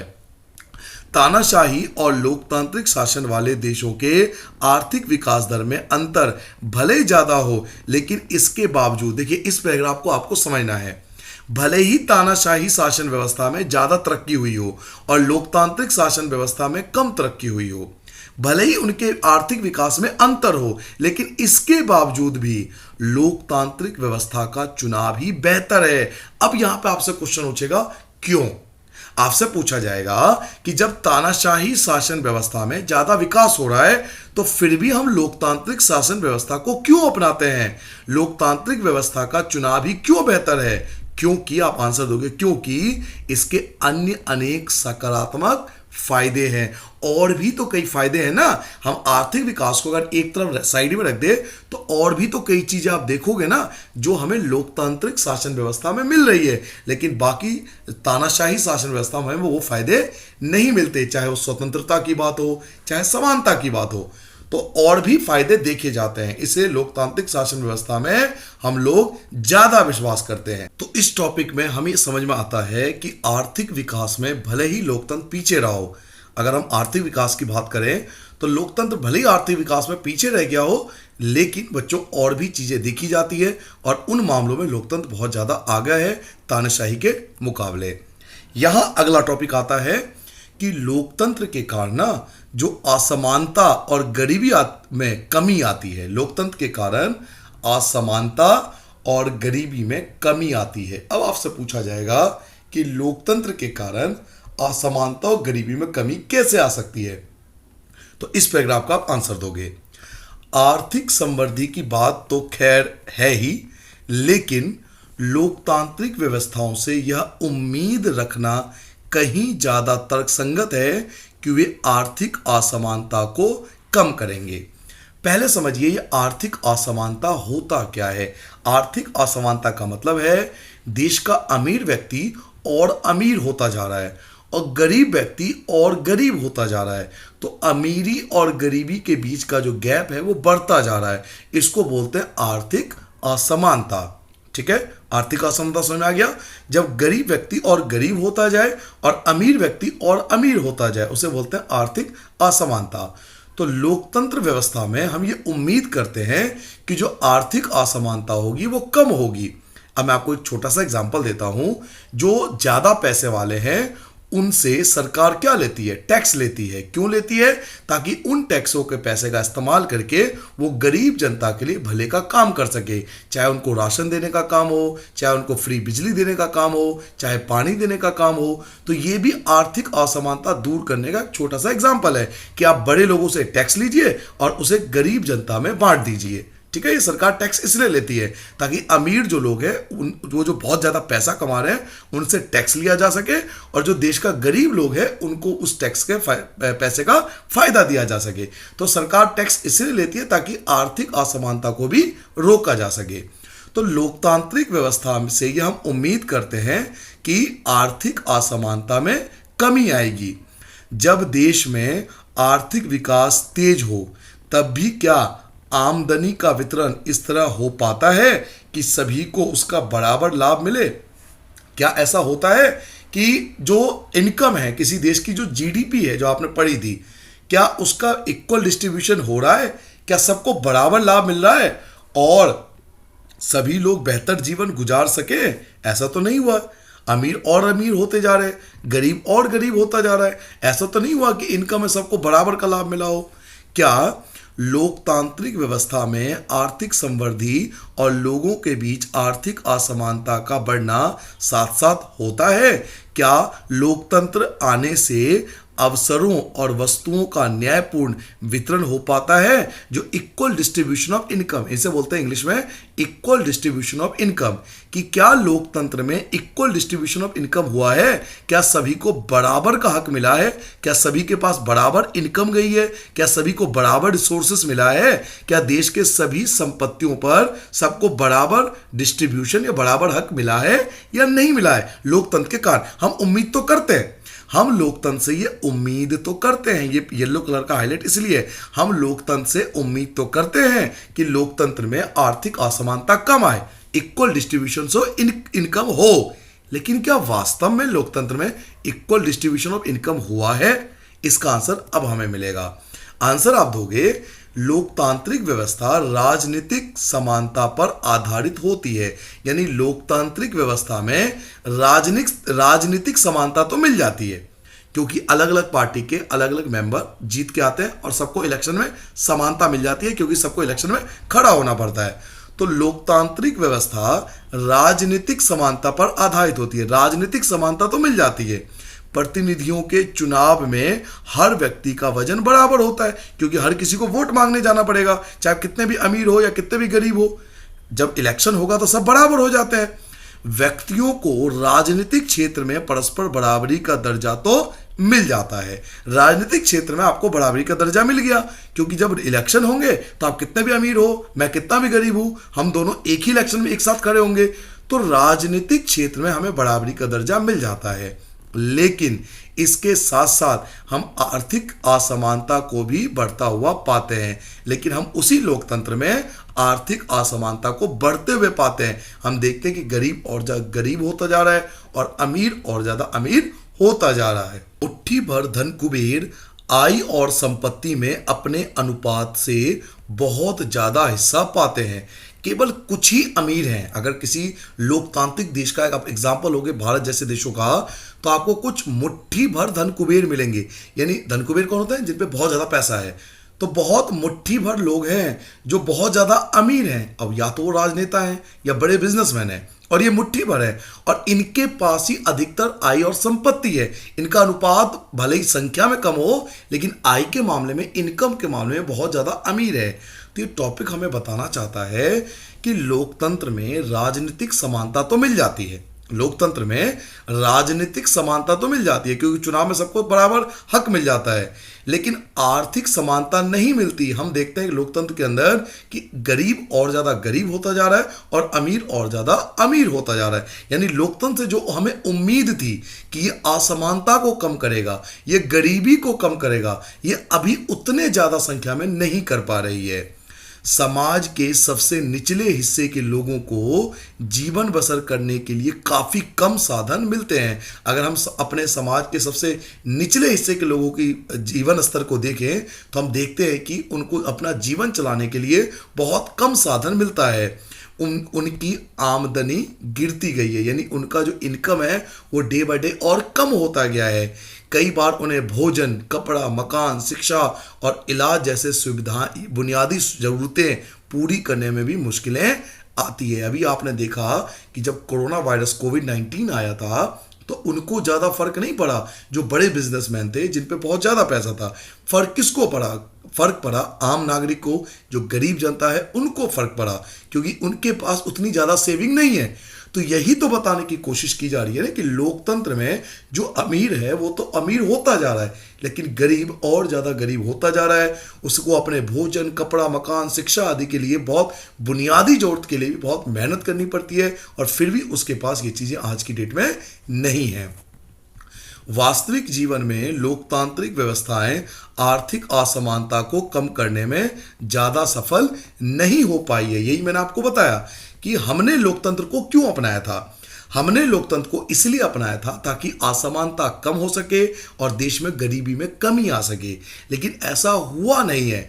वास्तविक जीवन में, ये पैराग्राफ यही बता रहा आपको कि वास्तविक जीवन में, रियल लाइफ में, लोकतांत्रिक व्यवस्थाओं में आर्थिक असमानताओं को कम करने में ज़्यादा सफलता नहीं मिली है। यानी लोकतंत्र से आर्थिक असमानता कम नहीं हुई है।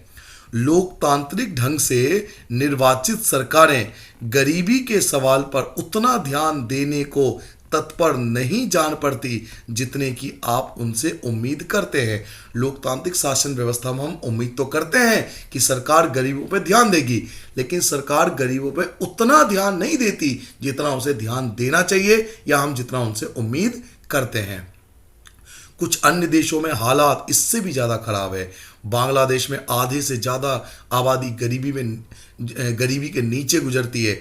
उनके अनेक गरीब देशों के लोग अपनी खाद्य आपूर्ति के लिए भी अब अमीर देशों पर निर्भर हो गए। तो आप देख सकते हो कि हमने लोकतांत्रिक व्यवस्था को इसलिए चुना था ताकि असमानता कम हो सके, गरीबी कम हो सके। हम ये फर्स्ट पैराग्राफ हमने क्या पढ़ा कि हम लोकतंत्र से उम्मीद तो करते हैं कि असमानता को कम करेगा, और राजनीतिक समानता में मिली भी, लेकिन आर्थिक समानता में नहीं मिली। गरीब और गरीब हो गया, अमीर और ज़्यादा अमीर होता गया। मुट्ठी भर धन कुबेर है, अमीर आदमी है, और उन्हीं के पास अधिकतर संपत्ति है। जो समाज का सबसे निचला जो हिस्से का लोग है, उनका जीवन जीना अब और ज़्यादा मुश्किल होता जा रहा है, क्योंकि उनकी आमदनी गिरती गई है। वास्तविक जीवन में जो हमने लोकतंत्र से उम्मीद की थी कि असमानता को कम करेगा, उसने उतनी ज़्यादा सफलता हमें आज भी नहीं मिली है। लोकतांत्रिक ढंग से जो निर्वाचित सरकार है वो गरीबों के सवाल पर उतना ज़्यादा ध्यान नहीं देती जितना उतना देना चाहिए या जितना हम उनसे उम्मीद करते हैं। ठीक है, अगले पैराग्राफ पे आ जाए। नाउ अब यहाँ पर ये बताने की कोशिश की गई है कि देखिए ये बहुत सारे लोग हैं और इतनी से ही उनके पास इनकम डिस्ट्रीब्यूशन है, और ये भले ही 2% लोग हैं, ये केवल 2% लोग हैं दुनिया में, और उनके पास वर्ल्ड की लगभग सारी जीडीपी उन्हीं के पास है। और भले इनकी संख्या बहुत ज़्यादा है, 50% से ऊपर है गरीब लोगों की संख्या, लेकिन उनके पास जो जीडीपी है, उनके पास जो धन संपत्ति है, वो बहुत कम मात्रा में मिल रही है उन्हें। तो ये बताने की कोशिश की गई है। अब यहाँ से हमारा अगला पैराग्राफ स्टार्ट हो रहा है, सामाजिक विविधताओं में सामंजस्य। इस टॉपिक में बेसिकली हम ये पढ़ने वाले हैं कि क्या लोकतंत्र जो होता है वो हमारी सामाजिक विविधताओं का, क्योंकि हमारा देश जो है वो अलग अलग समाज में बटा हुआ है, तो क्या लोकतंत्र सामाजिक विविधताओं को सामंजस्य एडजस्ट कर पाता है या नहीं कर पाता। अर्थात हमारे देश में या किसी भी लोकतांत्रिक देश में शांति सद्भाव बनाए रखने में लोकतंत्र मदद करता है या नहीं करता। तो आपसे इस टाइप के क्वेश्चन पूछे जाते हैं एग्जाम में, क्या लोकतांत्रिक शासन व्यवस्थाएं शांति और सद्भाव का जीवन जीने में नागरिकों के लिए मददगार साबित होती है। अर्थात क्या लोकतंत्र से देश में शांति आती है। तो एक बात बताइए, लोकतंत्र अपनाया क्यों जाता है। लोकतंत्र अपनाते इसलिए हैं ताकि देश में शांति और सद्भाव बना रहे और आपस में टकराव ना हो। तो सीधी सी बात है, जब लोकतंत्र हमने अपनाया तो वो इसलिए तो अपनाया ना ताकि देश के अंदर समाज के अंदर शांति और सद्भाव बना रहे। तो आंसर आप दोगे कि लोकतांत्रिक व्यवस्था से यह उम्मीद करना उचित है कि वह सद्भावनापूर्ण सामाजिक जीवन उपलब्ध कराएगी, क्योंकि लोकतंत्र को चुना ही इसलिए जाता है कि लोकतंत्र से समाज के अंदर एक शांति आएगी, सद्भावना आएगी और बिल्कुल शांतिपूर्वक हम लोग रहेंगे। कोई मनमुटाव नहीं होगा, अगर मनमुटाव होगा भी तो उसे लोकतांत्रिक तरीके से हैंडल कर लेंगे। हमने इससे पहले के अध्याय में पाया कि लोकतांत्रिक व्यवस्थाएं अनेक तरह के सामाजिक विभाजनों को संभालती है। आपने पहले भी चैप्टर में पढ़ा है कि लोकतांत्रिक व्यवस्थाओं का सबसे बड़ा बेनिफिट यही है कि ये अलग अलग प्रकार के सामाजिक विभाजनों को संभाल पाती है। चाहे वो बेल्जियम का एग्जांपल लेके देख सकते हो आप, जो आप पहले चैप्टर में पढ़ चुके हो। तो लोकतंत्र के फायदे यही है कि ये अलग अलग समाज को एक साथ लेकर जा सकता है। हमने पहले अध्याय में देखा कि किस तरह बेल्जियम ने अपने यहाँ के विभिन्न जातीय समूहों की आकांक्षाओं के बीच सफलतापूर्वक सामंजस्य स्थापित किया। और आप बेल्जियम का एग्जाम्पल क्यों लो, अब भारत का एग्जाम्पल ले सकते हो ना। भारत में अलग अलग जाति के, अलग अलग धर्म के, एक ही समाज में लोग रहते हैं, फिर भी शांति सद्भावना से मिलकर देश चल रहा है। लोकतांत्रिक व्यवस्थाएं आमतौर पर अपने अंदर की प्रतिद्वंद्विताओं को संभालने की प्रक्रिया विकसित कर लेती है। यानी लोकतंत्र के अंदर भले ही हमारे अंदर कितनी प्रतिद्वंद्विता हो, भले ही एक पार्टी दूसरे पार्टी से बहुत ज़्यादा कंपटीशन करता हो, लेकिन एक बार फैसला आने के बाद सभी उस फैसले को मान लेते हैं। इससे इन टकरावों के विस्फोटक या हिंसक रूप लेने का अंदेशा कम हो जाता है। अर्थात अगर एक बार आप चुनाव हार भी गए तो इससे कोई जो हमारे टकराव है ना, वो विस्फोटक नहीं होते या हिंसक नहीं होते, क्योंकि हम जनता के आदेश को मान लेते हैं। कोई भी समाज अपने विभिन्न समूहों के बीच के टकरावों को पूरी तरह और अस्थायी रूप से खत्म नहीं कर सकता। फिर भी आप देखते होंगे कि छिटपुट घटनाएं होती रहती है, कहीं दंगे की घटना, कहीं लड़ाई की दंगा आती रहती है न्यूज में, क्योंकि कोई भी समाज अपने विभिन्न समूहों के बीच टकराव को पूरी तरह से अस्थायी रूप से खत्म नहीं कर सकती। आप सोचो कि ये 100% टकराव खत्म हो जाएंगे, ऐसा नहीं है। पर हाँ, ये बात सच है कि हम इन अंतरों या विभेदों का आदर करना सीख सकते हैं और इनके बीच बातचीत से सामंजस्य बैठाने का तरीका विकसित कर सकते हैं। लेकिन एक बात सच है कि भले ही टकराव हो जाए, लड़ाई हो जाए, लेकिन हम बैठकर बात कर सकते हैं और विवादों का निपटारा कर सकते हैं लोकतंत्र से। लोकतांत्रिक शासन का यही फायदा है कि कोई भी समाज भले ही अपने समूहों के बीच के टकराव को पूरी तरह से ना खत्म कर सके, पर हम इन अंतरों और विभेदों का आदर करना सीख लेते हैं। एक दूसरे के जो धर्म है, जाति है, उनका आदर करना सीख लेते हैं और इनके बीच बातचीत से सामंजस्य बिठाने का तरीका विकसित कर लेते हैं और एक दूसरे के साथ एडजस्ट रहना सीख लेते हैं। इस काम के लिए लोकतंत्र सबसे अच्छा है। तो अगर आपको समाज में शांति सद्भावना रखना है तो लोकतंत्र जो व्यवस्था है वो सबसे अच्छा माना जाएगा, क्योंकि लोकतांत्रिक शासन व्यवस्था के अंदर ही समाज में शांति स्थापित होती है। ये पैराग्राफ हमें समझाने का प्रयास किया गया है। तो बच्चों, अगर आपके क्वेश्चन में ये आता है कि क्या लोकतंत्र से समाज में शांति सद्भावना आती है, तो आप लिखोगे यस, लोकतंत्र को अपनाया ही इसलिए जाता है ताकि लोकतंत्र से देश के अंदर, समाज के अंदर शांति व्यवस्था उत्पन्न हो सके। तो आप आंसर दे सकते हो। मैं जल्दी से रिवाइज करा देता हूं एक बार कि लोकतांत्रिक व्यवस्था से यह उम्मीद करना उचित है कि वह सद्भावनापूर्ण सामाजिक जीवन विकसित कराएगा। लोकतांत्रिक व्यवस्था अनेक तरह के सामाजिक विभाजनों को संभाल लेती है, अलग प्रकार के सामाजिक विभाजन है उनको एडजस्ट कर लेती है। लोकतांत्रिक व्यवस्था आमतौर पर अपने अंदर की जितनी भी प्रतिद्वंद्विता होती है, कंपटीशन होती है, उसको संभालने की प्रक्रिया विकसित कर लेती है। इससे इन घटनाओं के विस्फोटक या हिंसक रूप लेने का अंदेशा कम होता है।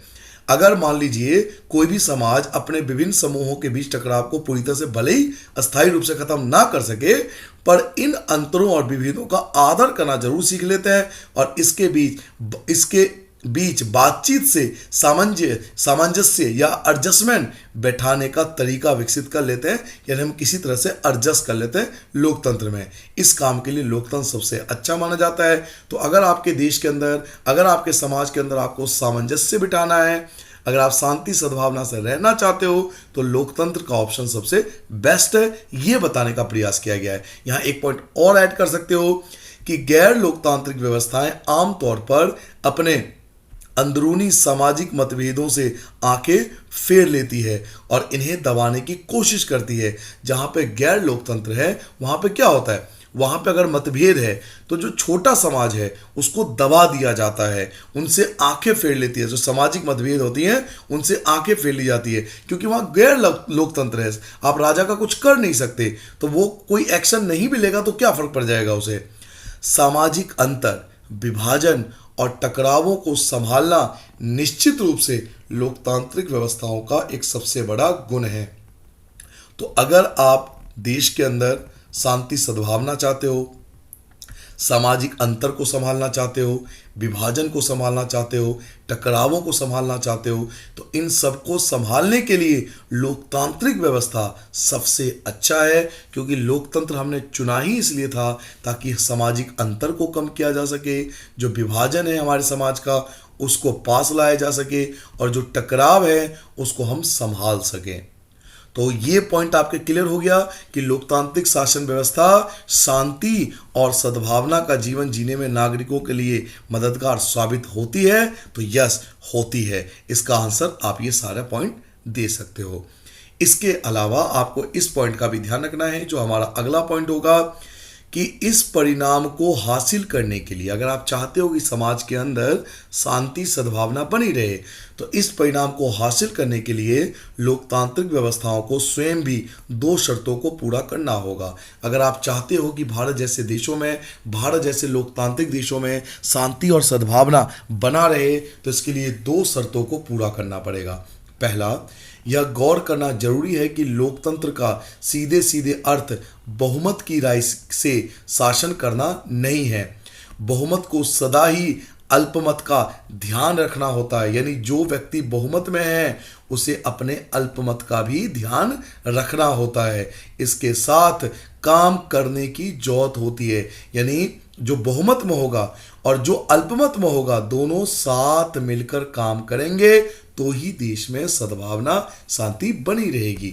आपसे पूछा जाएगा कि देश में शांति और सद्भावना बनाए रखने के लिए, इस परिणाम को हासिल करने के लिए किन दो शर्तों को पूरा करना पड़ेगा लोकतंत्र को। तो पहला, यह गौर करना जरूरी है कि लोकतंत्र का सीधे सीधे अर्थ बहुमत की राय से शासन करना नहीं है। बहुमत को सदा ही अल्पमत का ध्यान रखना होता है और उसके साथ काम करने की जरूरत होती है, यानी जो व्यक्ति बहुमत में है उसे अल्पमत को भी अपने साथ लेकर चलना पड़ता है। तभी सरकार जन सामान्य की अच्छी इच्छा का प्रतिनिधित्व कर पाती है। बहुमत और अल्पमत की राय कोई अस्थाई चीज नहीं होती। अर्थात इस पैराग्राफ से हमें समझ में आ गया कि लोकतांत्रिक व्यवस्थाओं में अगर हमें शांति और सद्भावना बनाए रखना है तो जो बहुमत में होगा उसे अल्पमत का भी ध्यान रखना होगा। यानी जो गवर्नमेंट में होगा और जो गवर्नमेंट में नहीं होगा, अपोजिशन पार्टी, उनकी भी बात उसे माननी पड़ेगी। ये मतलब इस पैराग्राफ का। सेकंड, यह भी समझना जरूरी है कि बहुमत के शासन का अर्थ धर्म, नस्ल अथवा भाषाई आधार के बहुसंख्यक समूह का शासन नहीं होता। अर्थात जो व्यक्ति बहुमत में है वो ऐसा ना हो कि वो धर्म के आधार पर, नस्ल के आधार पर या भाषा के आधार पर या बहुसंख्यक के आधार पर शासन करता हो। बहुमत के शासन का मतलब होता है कि हर फैसले या चुनाव में, यानी जो बहुमत में है यानी जिसकी सरकार है उसको हर फैसले में, जिसकी गवर्नमेंट है उसको हर फैसले में, हर चुनाव में अलग अलग लोग और समूह बहुमत का निर्माण कर सकते हैं या बहुमत में हो सकते हैं। तो अगर आप चाहते हो देश के अंदर लोकतांत्रिक शासन व्यवस्था के अंदर कि शांति और सद्भावना बनी रहे तो दो ऑब्जेक्टिव को पूरा करना पड़ेगा। कौन कौन सी ऑब्जेक्टिव? कि बहुमत को सदा अल्पमत का ध्यान रखना होता है, यानी बहुमत और अल्पमत दोनों साथ में काम करेंगे तो ही देश के अंदर शांति और सद्भावना बनी रहेगी। दूसरा, बहुमत का ये अर्थ नहीं है कि वो धर्म, नस्ल या भाषा के आधार पर या बहुसंख्यक समूह के आधार पर शासन करे। बहुमत के शासन का अर्थ होता है कि हर फैसले या चुनाव में अलग अलग लोग और समूह बहुमत का निर्माण कर सकते हैं या बहुमत में हो सकते हैं। लोकतंत्र तभी तक लोकतंत्र रहता है जब तक प्रत्येक नागरिक को किसी न किसी अवसर पर बहुमत का हिस्सा बनने का मौका मिलता है। देखिए, लोकतंत्र तभी लोकतंत्र रहेगा ना जब हर किसी को मौका मिले। लोकतंत्र तब तक लोकतंत्र रहता है जब तक प्रत्येक नागरिक को, यानी आपको भी और मुझे भी, हर एक को किसी न किसी अवसर पर बहुमत का हिस्सा बनने का मौका मिलता है। यानी कभी बहुमत में आप हो, कभी बहुमत में मैं हूं, तो हर किसी को मौका मिलना चाहिए, तभी उसे लोकतंत्र बोलेंगे। अगर किसी को जन्म के आधार पर बहुसंख्य समुदाय का हिस्सा बनने से रोका जाता है तब लोकतांत्रिक शासन उस व्यक्ति या समूह के लिए समावेशी नहीं रह जाता। यानी जन्म के आधार पर कोई उसे मेजर फायदा नहीं मिलना। लोकतंत्र का मतलब होता है कि जन्म के आधार पर उसे ज़्यादा फायदा ना मिले, समाज में जो अच्छा काम करे उसको ज़्यादा बहुमत मिले, जो समाज के लिए काम करे उसको ज़्यादा बहुमत मिले। तो अगर चाहते हो कि देश के अंदर शांति और सद्भावना बना रहे तो ये दो ऑब्जेक्टिव को पूरा करना पड़ेगा। बहुमत और अल्पमत को दोनों को साथ में काम करना पड़ेगा और हर किसी को मौका मिलना चाहिए। कभी आप बहुमत में रहो तो कभी मैं बहुमत में रहूं, यानी हर एक व्यक्ति को बहुमत में यानी सरकार बनने का बराबर अवसर मिलना चाहिए। अगर आज आपकी पसंद की गवर्नमेंट है तो कल मेरी पसंद की भी गवर्नमेंट बननी चाहिए। एक ही पार्टी अगर बार बार गवर्नमेंट बनाएगी तो लोकतंत्र नहीं चलेगा, ये बताने का प्रयास किया गया है। ठीक है, तो बेसिकली मैं आपको जल्दी से एक बार रिवाइज करा देता हूं कि हमने इस टॉपिक के अंदर दो मेजर टॉपिक कवर करे हैं। हमें यह पढ़ाया गया है इस टॉपिक के अंदर कि क्या लोकतांत्रिक शासन व्यवस्थाओं में शांति और सद्भावना का जीवन जीने में नागरिकों के लिए मददगार साबित हुई है। अर्थात सिंपल वर्डों में, अगर हम देश में लोकतंत्र के द्वारा देश के अंदर शांति सद्भावना बना सकते हैं या नहीं बना सकते, तो यस, बना सकते हैं। लोकतंत्र व्यवस्था से यह उम्मीद करना उचित है कि वह सद्भावनापूर्ण सामाजिक जीवन को उपलब्ध कराएगी। लोकतंत्र व्यवस्था अनेक तरह के सामाजिक विभाजनों को संभालती है, उसे एडजस्ट कर सकती है। लोकतंत्र व्यवस्था आमतौर पर अपने अंदर की जितने भी प्रतिद्वंद्विता होती है, कंपटीशन होती है, उनको संभाल लेती है या उनको संभालने की प्रक्रिया विकसित कर लेती है। इसमें इन टकरावों के विस्फोटक या हिंसक रूप होने की अंदाजा बहुत कम होता है। लोग हिंसक नहीं होते क्योंकि लोकतंत्र की यही फायदा है कि अलग अलग समाज में भले ही टकराव हो लेकिन वो अपने मतभेदों को आपस में बैठकर डिस्कस कर सकते हैं। कोई भी समाज अपने विभिन्न समूहों के बीच के टकराव को पूरी तरह से तो स्थायी रूप से खत्म नहीं कर सकता, पर हाँ, ये जरूर है कि इन अंतरों और विभेदों का आदर करना सीख सकते हैं और इसके बीच बातचीत से सामंजस्य बिठाने का तरीका विकसित कर सकते हैं।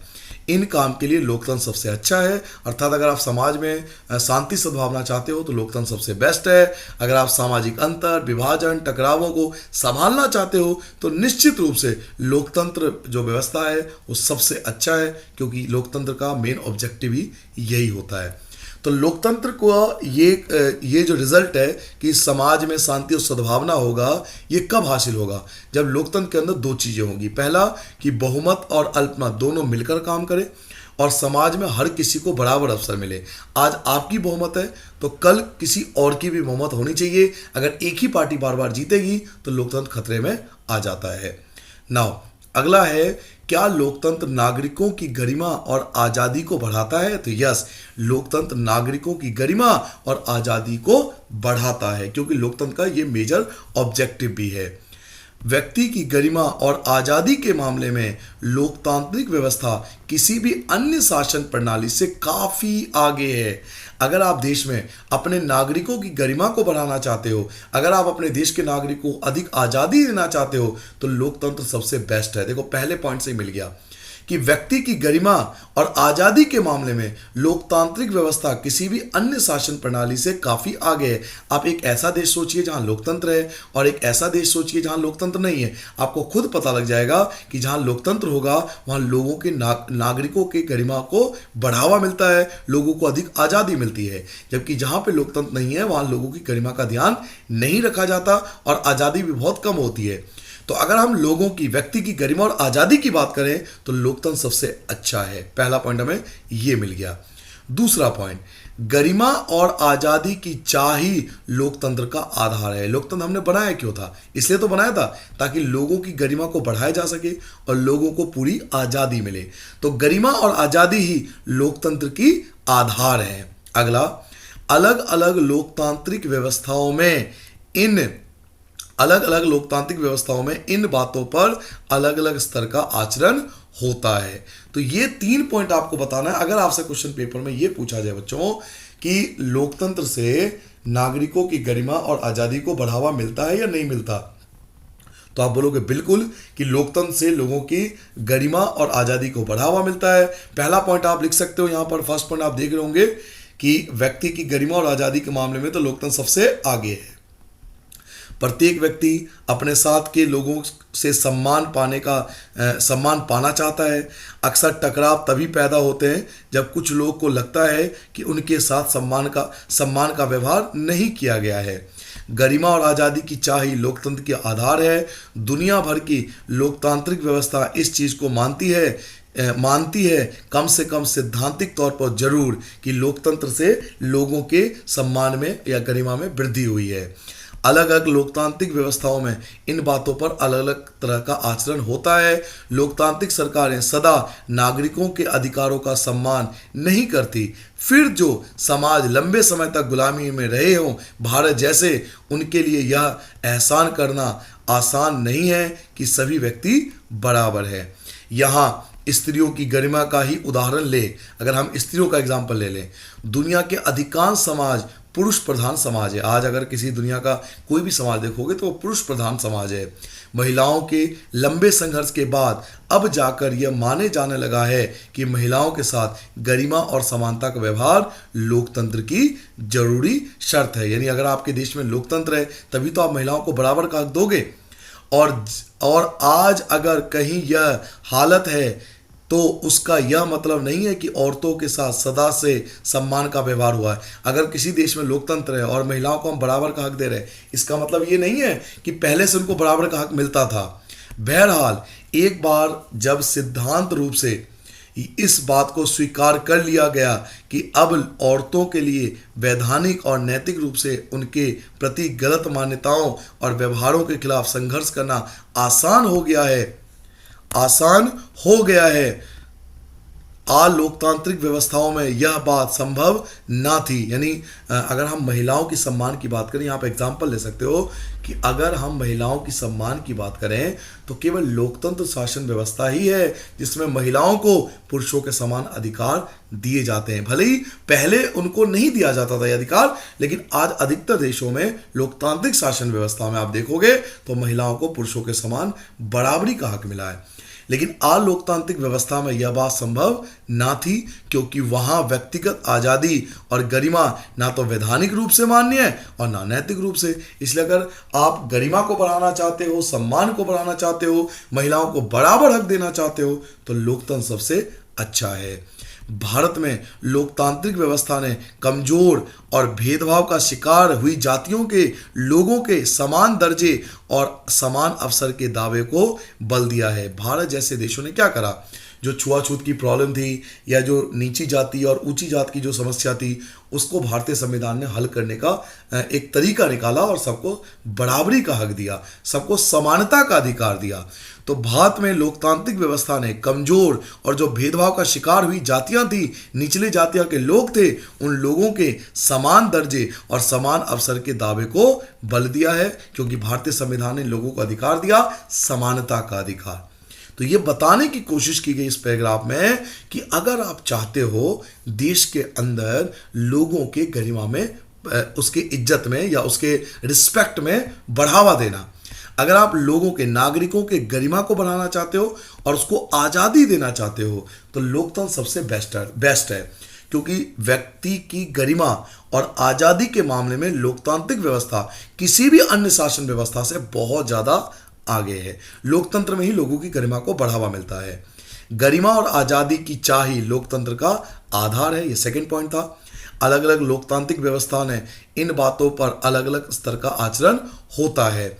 फोर्थ पॉइंट आप लिख सकते हो कि अगर एग्जाम्पल ले लोगे महिलाओं का, तो महिलाओं का आप एग्जाम्पल लेके बता सकते हो कि जहाँ पे लोकतंत्र है वहाँ महिलाओं को बराबरी का हक दिया जा रहा है, लेकिन जहाँ पे लोकतंत्र नहीं है, जहाँ पे अलोकतांत्रिक शासन व्यवस्था है, वहाँ पे महिलाओं को बराबर का सम्मान नहीं मिल पा रहा है। तो महिलाओं को सम्मान कहाँ मिल रहा है? लोकतंत्र में। तो लोकतंत्र इसलिए बाकियों से बेहतर है क्योंकि इसमें हर नागरिक को बराबर का हक दिया जाता है। वहीं अगर भारत जैसे में देशों की बात करें, जहाँ पे जो कमजोर वर्ग थे, जो भेदभाव का शिकार होने वाली जातियां थी, उनको भी समान दर्जे का अधिकार दिया गया है, क्योंकि भारत में लोकतंत्र है। तो लोकतंत्र के यही फायदे हैं। लोकतंत्र हर नागरिक को समान मानता है, नागरिकों के सम्मान में बढ़ावा देता है, नागरिकों की गरिमा को बढ़ावा देता है और हर किसी को स्वतंत्रता का अधिकार देता है, अधिक से अधिक आज़ादी देता है। बाकी पैराग्राफ पढ़ना चाहो तो पढ़ लेना, बट इतना ज़्यादा कुछ है नहीं इसमें याद करने के लिए, ठीक है। नाउ अब आता है बच्चों इस चैप्टर के लास्ट, हम उस टॉपिक पे पहुंच चुके हैं जहां हम एनसीईआरटी क्वेश्चन का आंसर करेंगे। और मोस्टली क्वेश्चन का आंसर आप खुद भी कर सकते हो, क्योंकि सारे क्वेश्चन का आंसर मैं डिस्कस कर चुका हूं। तो चलिए वन बाय वन मैं आपको क्वेश्चन समझाता हूं, फिर मैं इसका आंसर समझाऊंगा। पहला क्वेश्चन है कि लोकतंत्र किस तरह उत्तरदायी, जिम्मेदार और वैध सरकार का गठन करता है। तो पहला टॉपिक यही था हमारा कि लोकतंत्र जो होता है वो उत्तरदायी, जिम्मेदार और वैध सरकार का गठन करता है। तो किस प्रकार करता है? तो वैसे तो आप टॉपिक नंबर 1 लिख सकते हो, बट मेरे पास इसका एग्जैक्ट आंसर है तो मैं आपको दिखा देता हूं। आपको यहां पर यह लिखना है कि लोकतंत्र में जनता द्वारा निर्वाचित प्रतिनिधि सरकार बनाते हैं। ऐसी सरकार उत्तरदायी, जिम्मेदार और वैध सरकारें होती हैं। ये निर्वाचित प्रतिनिधि अपने कार्यों के लिए जनता के प्रति उत्तरदायी होते हैं, जिसके कारण लोकतंत्र में उत्तरदायी सरकार का गठन होता है, क्योंकि लोकतंत्र में हम उसी सरकार को चुनेंगे ना जो जनता के लिए उत्तरदायी हो। लोकतंत्र में सरकार कार्य करते हुए अपनी जिम्मेवारी को भी समझती है। ऐसी व्यवस्था में लोगों के दृष्टिकोण को भी ध्यान में रखा जाता है, यानी लोगों का भी पूरा ध्यान रखा जाता है कि वो क्या उम्मीद हमसे करते हैं। अल्पसंख्यकों के हितों की रक्षा की जाती है। निर्णय भी सम्मति से लिए जाते हैं, सबसे मिलजुल कर लिए जाते हैं तथा लोक हित में शासन चलाया जाता है। तो अगर आपसे क्वेश्चन पूछा जाता है कि लोकतंत्र में किस प्रकार उत्तरदायी और जिम्मेदार और वैध सरकार का गठन होता है, तो आपको ये आंसर लिखना है, ठीक है। बाकी आप एनसीईआरटी से एज इट भी लिख सकते हो, जो पहले टॉपिक आपको बताया था। अगला क्वेश्चन है कि लोकतंत्र किन स्थितियों में सामाजिक विविधताओं को संभालता है। तो मैंने आपको अभी बताया था कि लोकतंत्र अलग अलग समाज के अंदर जो अलग अलग प्रकार के लोग हैं उनकी विविधताओं को सबसे अच्छे से संभाल सकता है और इसके बीच सामंजस्य कैसे बिठाता है। तो या तो आप एनसीईआरटी से लिख दो, अभी मैंने आपको बताया था कि लोकतंत्र में अलग अलग जो सामाजिक विविधता होती है उसको संभालने का बड़ा अच्छे से अवसर मिल जाता है, या आप यहाँ से लिख सकते हो। लोकतंत्र केवल बहुमत का शासन नहीं होता, ये सब मैंने आपको बताया था, बल्कि बहुसंख्य के साथ साथ अल्पसंख्यकों का भी प्रतिनिधित्व होता है। लोकतंत्र में अनेक प्रकार की सामाजिक, सांस्कृतिक, जातीय, धार्मिक तथा भाषाई विविधताएं होती है। इस प्रकार की व्यवस्था में इन विविधताओं में तालमेल बिठाने का प्रयास होता है तथा नीति निर्धारित करते या कोई निर्णय लेते समय सबके हितों का ध्यान रखना पड़ता है, चाहे वो अल्पसंख्यक हो या बहुसंख्यक हो, सबका ध्यान रखना पड़ता है। लोकतंत्र में सबका ध्यान रखना पड़ेगा, चाहे वो अल्पसंख्यक हो चाहे वो बहुसंख्यक हो, तो कोई भी फैसला लेते हुए हम सबका ध्यान रखते हैं। इसलिए लोकतंत्र में सामाजिक विविधताओं को संभालने का अवसर मिल जाता है और लोकतंत्र आसानी से इनमें सामंजस्य या एडजस्टमेंट कर सकती है। अगला क्वेश्चन है, क्वेश्चन नंबर 3 आपके लिए, कि निम्नलिखित कथनों के पक्ष या विपक्ष में तर्क देना है आपको। ठीक है, या तो पक्ष में तर्क देना है या विपक्ष में तर्क देना है। औद्योगिक देश ही लोकतांत्रिक व्यवस्था का भार उठा सकते हैं, पर गरीब देशों को आर्थिक विकास करने के लिए तानाशाही चाहिए। आपसे पूछा जा रहा है कि औद्योगिक देश ही लोकतांत्रिक व्यवस्था का भार उठा सकते हैं, लेकिन जो गरीब देश है वहां पे तानाशाही होना चाहिए। आपके विचार से सही है या गलत है, आपको उत्तर देना है। तो लोकतांत्रिक सरकार निसंदेह खर्चीली सरकार होती है, परंतु ये जरूरी नहीं है कि औद्योगिक देश ही लोकतांत्रिक बन सकता है। गरीब देश भी लोकतंत्र बन सकता है। गरीब देश भी लोकतंत्र बनेगा तो वहां का शासन व्यवस्था बहुत अच्छे से चलेगा। क्वेश्चन नंबर 2, लोकतंत्र अपने नागरिकों के बीच की असमानताओं को कम नहीं कर सकता। तो ये तो गलत है, ये स्टेटमेंट भी गलत है। लोकतंत्र तो अपने यहाँ नागरिकों की जो असमानता है उसको कम कर सकता है। तो बेफिलहाल आपको पक्ष या विपक्ष में आंसर देना है। तो सभी प्रकार की समानता ही लोकतंत्र का आधार होता है, इसलिए लोकतंत्र अपने नागरिकों के बीच असमानता को कम कर सकता है, जो मैंने आपको अभी बताया भी था। अगला क्वेश्चन है, गरीब देश की सरकार को अपने ज्यादा संसाधन गरीब को कम करने और आहार, कपड़ा, स्वास्थ्य तथा शिक्षा पर लगाने की जगह उद्योगों और बुनियादी ढांचे पर खर्च करने चाहिए। यानी जो गरीब देश है ना, उनको ज़्यादा से ज़्यादा उद्योग लगाने चाहिए, बुनियादी आर्थिक ढांचे पे खर्च करना चाहिए, जबकि गरीबों के रोटी, कपड़ा, मकान पे ध्यान नहीं देना चाहिए। ये बात सही है या गलत है, ये आपसे पूछा जा रहा था। आप आंसर दोगे, गरीब देशों को अपना चहुमुखी और संतुलित विकास करने के लिए उद्योग और सामाजिक सेवाएं दोनों पे खर्च करना चाहिए। यानी गरीब देशों को दोनों का ध्यान रखना चाहिए। आपको आर्थिक विकास भी करना पड़ेगा अगर आप चाहते हो बिजनेस वगैरह चले, और सामाजिक सेवा पे भी खर्च करना पड़ेगा, रोटी, कपड़ा, मकान पे भी। तो दोनों पे खर्च करने की आवश्यकता होती है। यह कोई विशेष बात नहीं होती कि किस मुद्दे पर पहले खर्च किया जाए या किस पर बाद में खर्च किया जाए। आप दोनों में बैलेंस बना सकते हो, आप दोनों को संतुलित ले सकते हो कि कुछ पैसा गरीबों के रोटी, कपड़ा, मकान और शिक्षा पर खर्च हो और कुछ पैसा आर्थिक विकास के लिए खर्च हो। ऐसा कर सकते हो और ऐसा ही सरकार करती है। नागरिकों के बीच आर्थिक समानता अमीर और गरीब दोनों तरह के लोकतंत्र देशों में है। ये बात सही है या गलत है?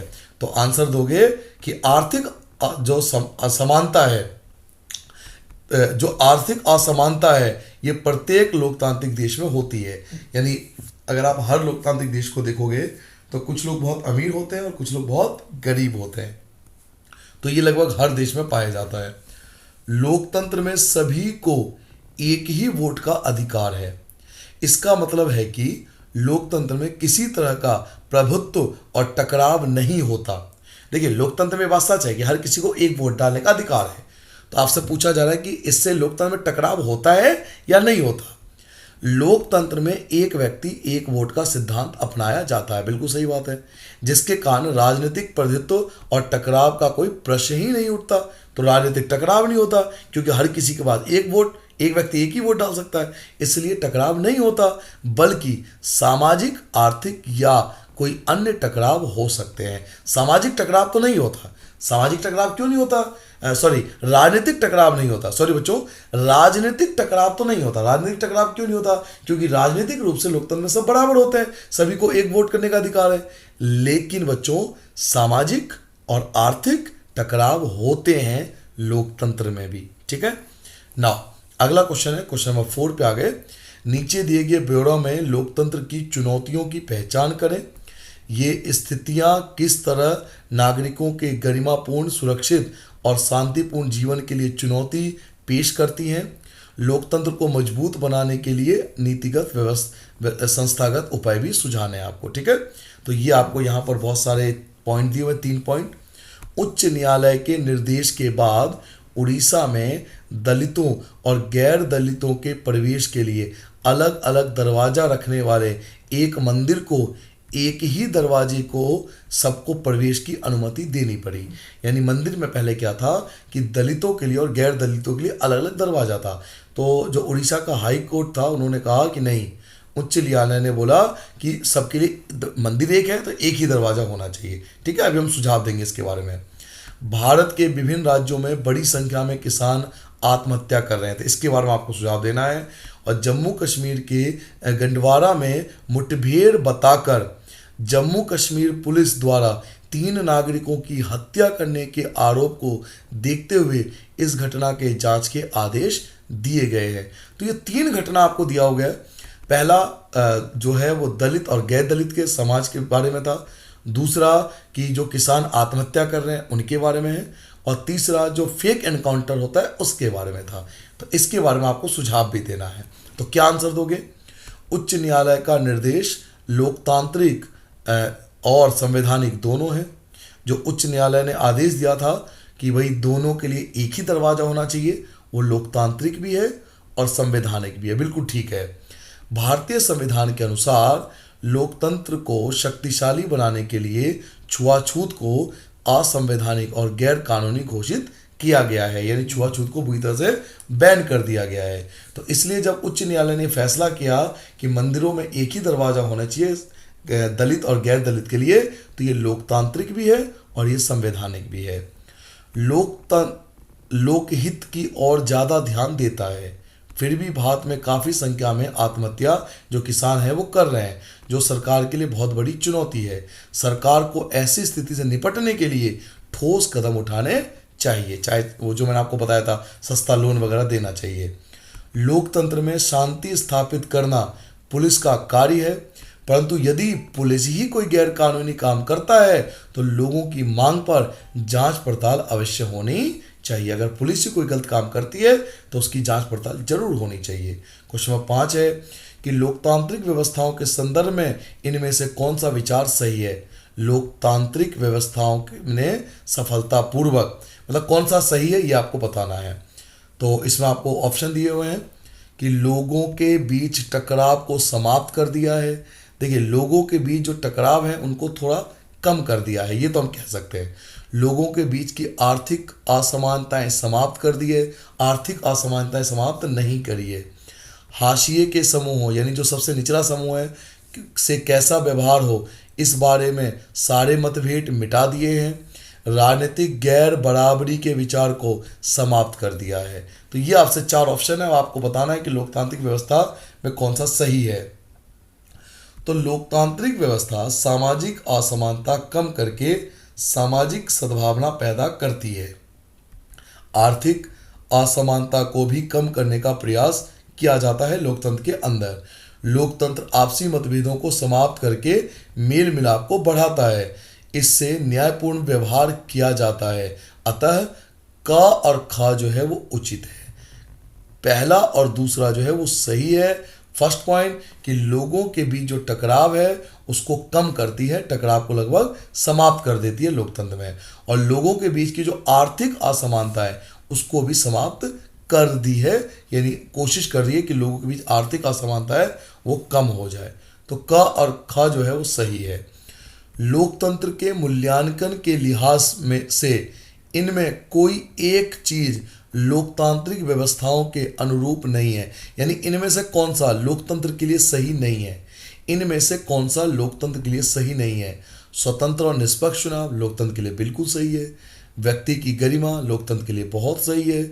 बहुसंख्य का शासन, देखिए ये गलत है कि हमेशा बहुसंख्य का शासन हो, क्योंकि जो अल्पसंख्य है उनको भी तो मौका मिलना चाहिए ना। तो सी जो है वो गलत है, लोकतंत्र के लिए ये चीज़ खतरनाक है।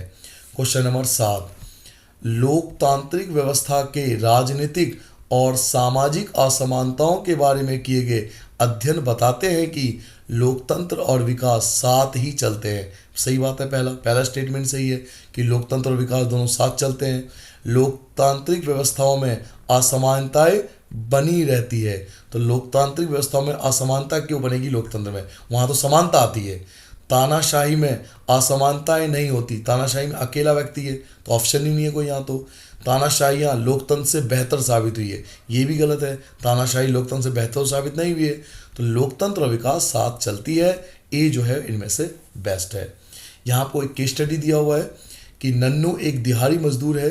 वह पूर्वी दिल्ली की एक झुग्गी बस्ती वेलकम मजदूर, वेलकम कॉलोनी है यहाँ पर दिल्ली में। आप अगर दिल्ली को तो आपको पता होगा, शाहदरा के पास है।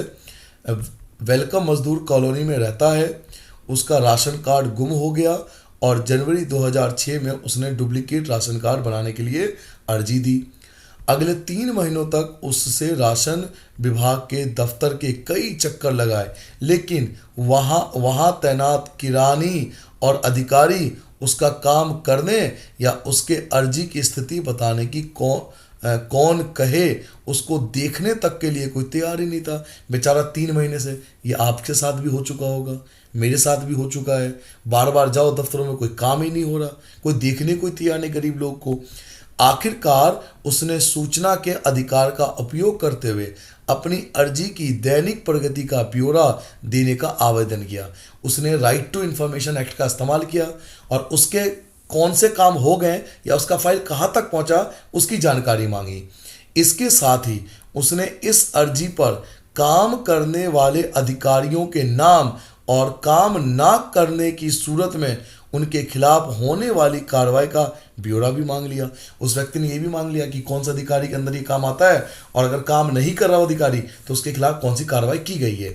सूचना के अधिकार वाले आवेदन देने के हफ्ते भर के अंदर खाद्य विभाग का एक इंस्पेक्टर उसके घर आया और उसने नन्नू को बताया कि तुम्हारा राशन कार्ड तैयार हो गया। भाई साहब, एक हफ्ते में राशन कार्ड तैयार हो गया। बेचारा 3 महीने से दफ्तर काट रहा था चक्कर, लेकिन 1 हफ्ते में तैयार हो गया। इसे ही कहते हैं कि पढ़े लिखे होना बहुत ज़रूरी है, आपको अपने अधिकार पता होने बहुत ज़रूरी है और तुम दफ्तर आकर उसे ले जा सकते हो। अगले दिन जब नन्नू राशन कार्ड लेने गया तो उसके इलाके के खाद्य और आपूर्ति विभाग के सबसे बड़े अधिकारी ने गर्मजोशी से उसका स्वागत किया। इस अधिकारी ने उसे चाय की पेशकश की और कहा कि अब आपका काम हो गया है, इसलिए सूचना के अधिकार वाला अपना आवेदन वापस ले लें। नन्नू का उदाहरण क्या बताता है? नन्नू के इस आवेदन का अधिकारियों पर क्या असर हुआ? अपने माता पिताजी से पूछिए कि अपनी समस्याओं के लिए सरकारी कर्मचारियों के पास जाने का उनका अनुभव कैसा रहा है। आप जरूर अपने माता पिता से पूछना कि जब कोई सरकारी काम करवाना हो तो कितना मुश्किल काम होता है। सरकार इसलिए तो डिजिटाइज कर रही है सब चीज़ को, ताकि हमारे सरकारी काम हो वो जल्दी हो और हमें पता लग सके कि हमारा कहाँ तक काम पहुँचा है। तो आजकल आप देखते हो कि कोई भी चीज़ अप्लाई करते हो ना, बार बार आपको मैसेज आता रहेगा कि आपका फाइल यहाँ तक पहुँच गई है, सिलेंडर आपका बुक हो चुका है, आज डिलीवरी हो जाएगा, आप बिल इतने पैसे तैयार रखिए वगैरह वगैरह।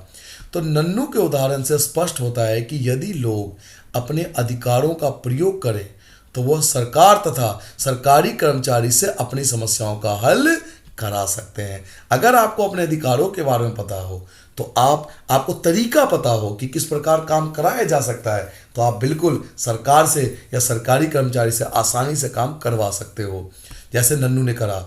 सूचना अधिकार के प्रयोग से लोग अपनी शिकायतों का निवारण कर सकते हैं।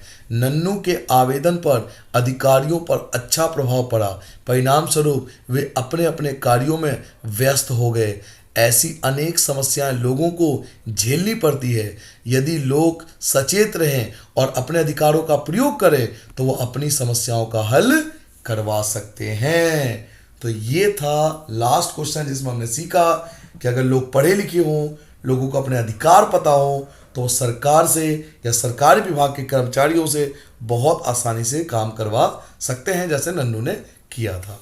तो आई होप आपको ये पूरा चैप्टर समझ में आ गया हो।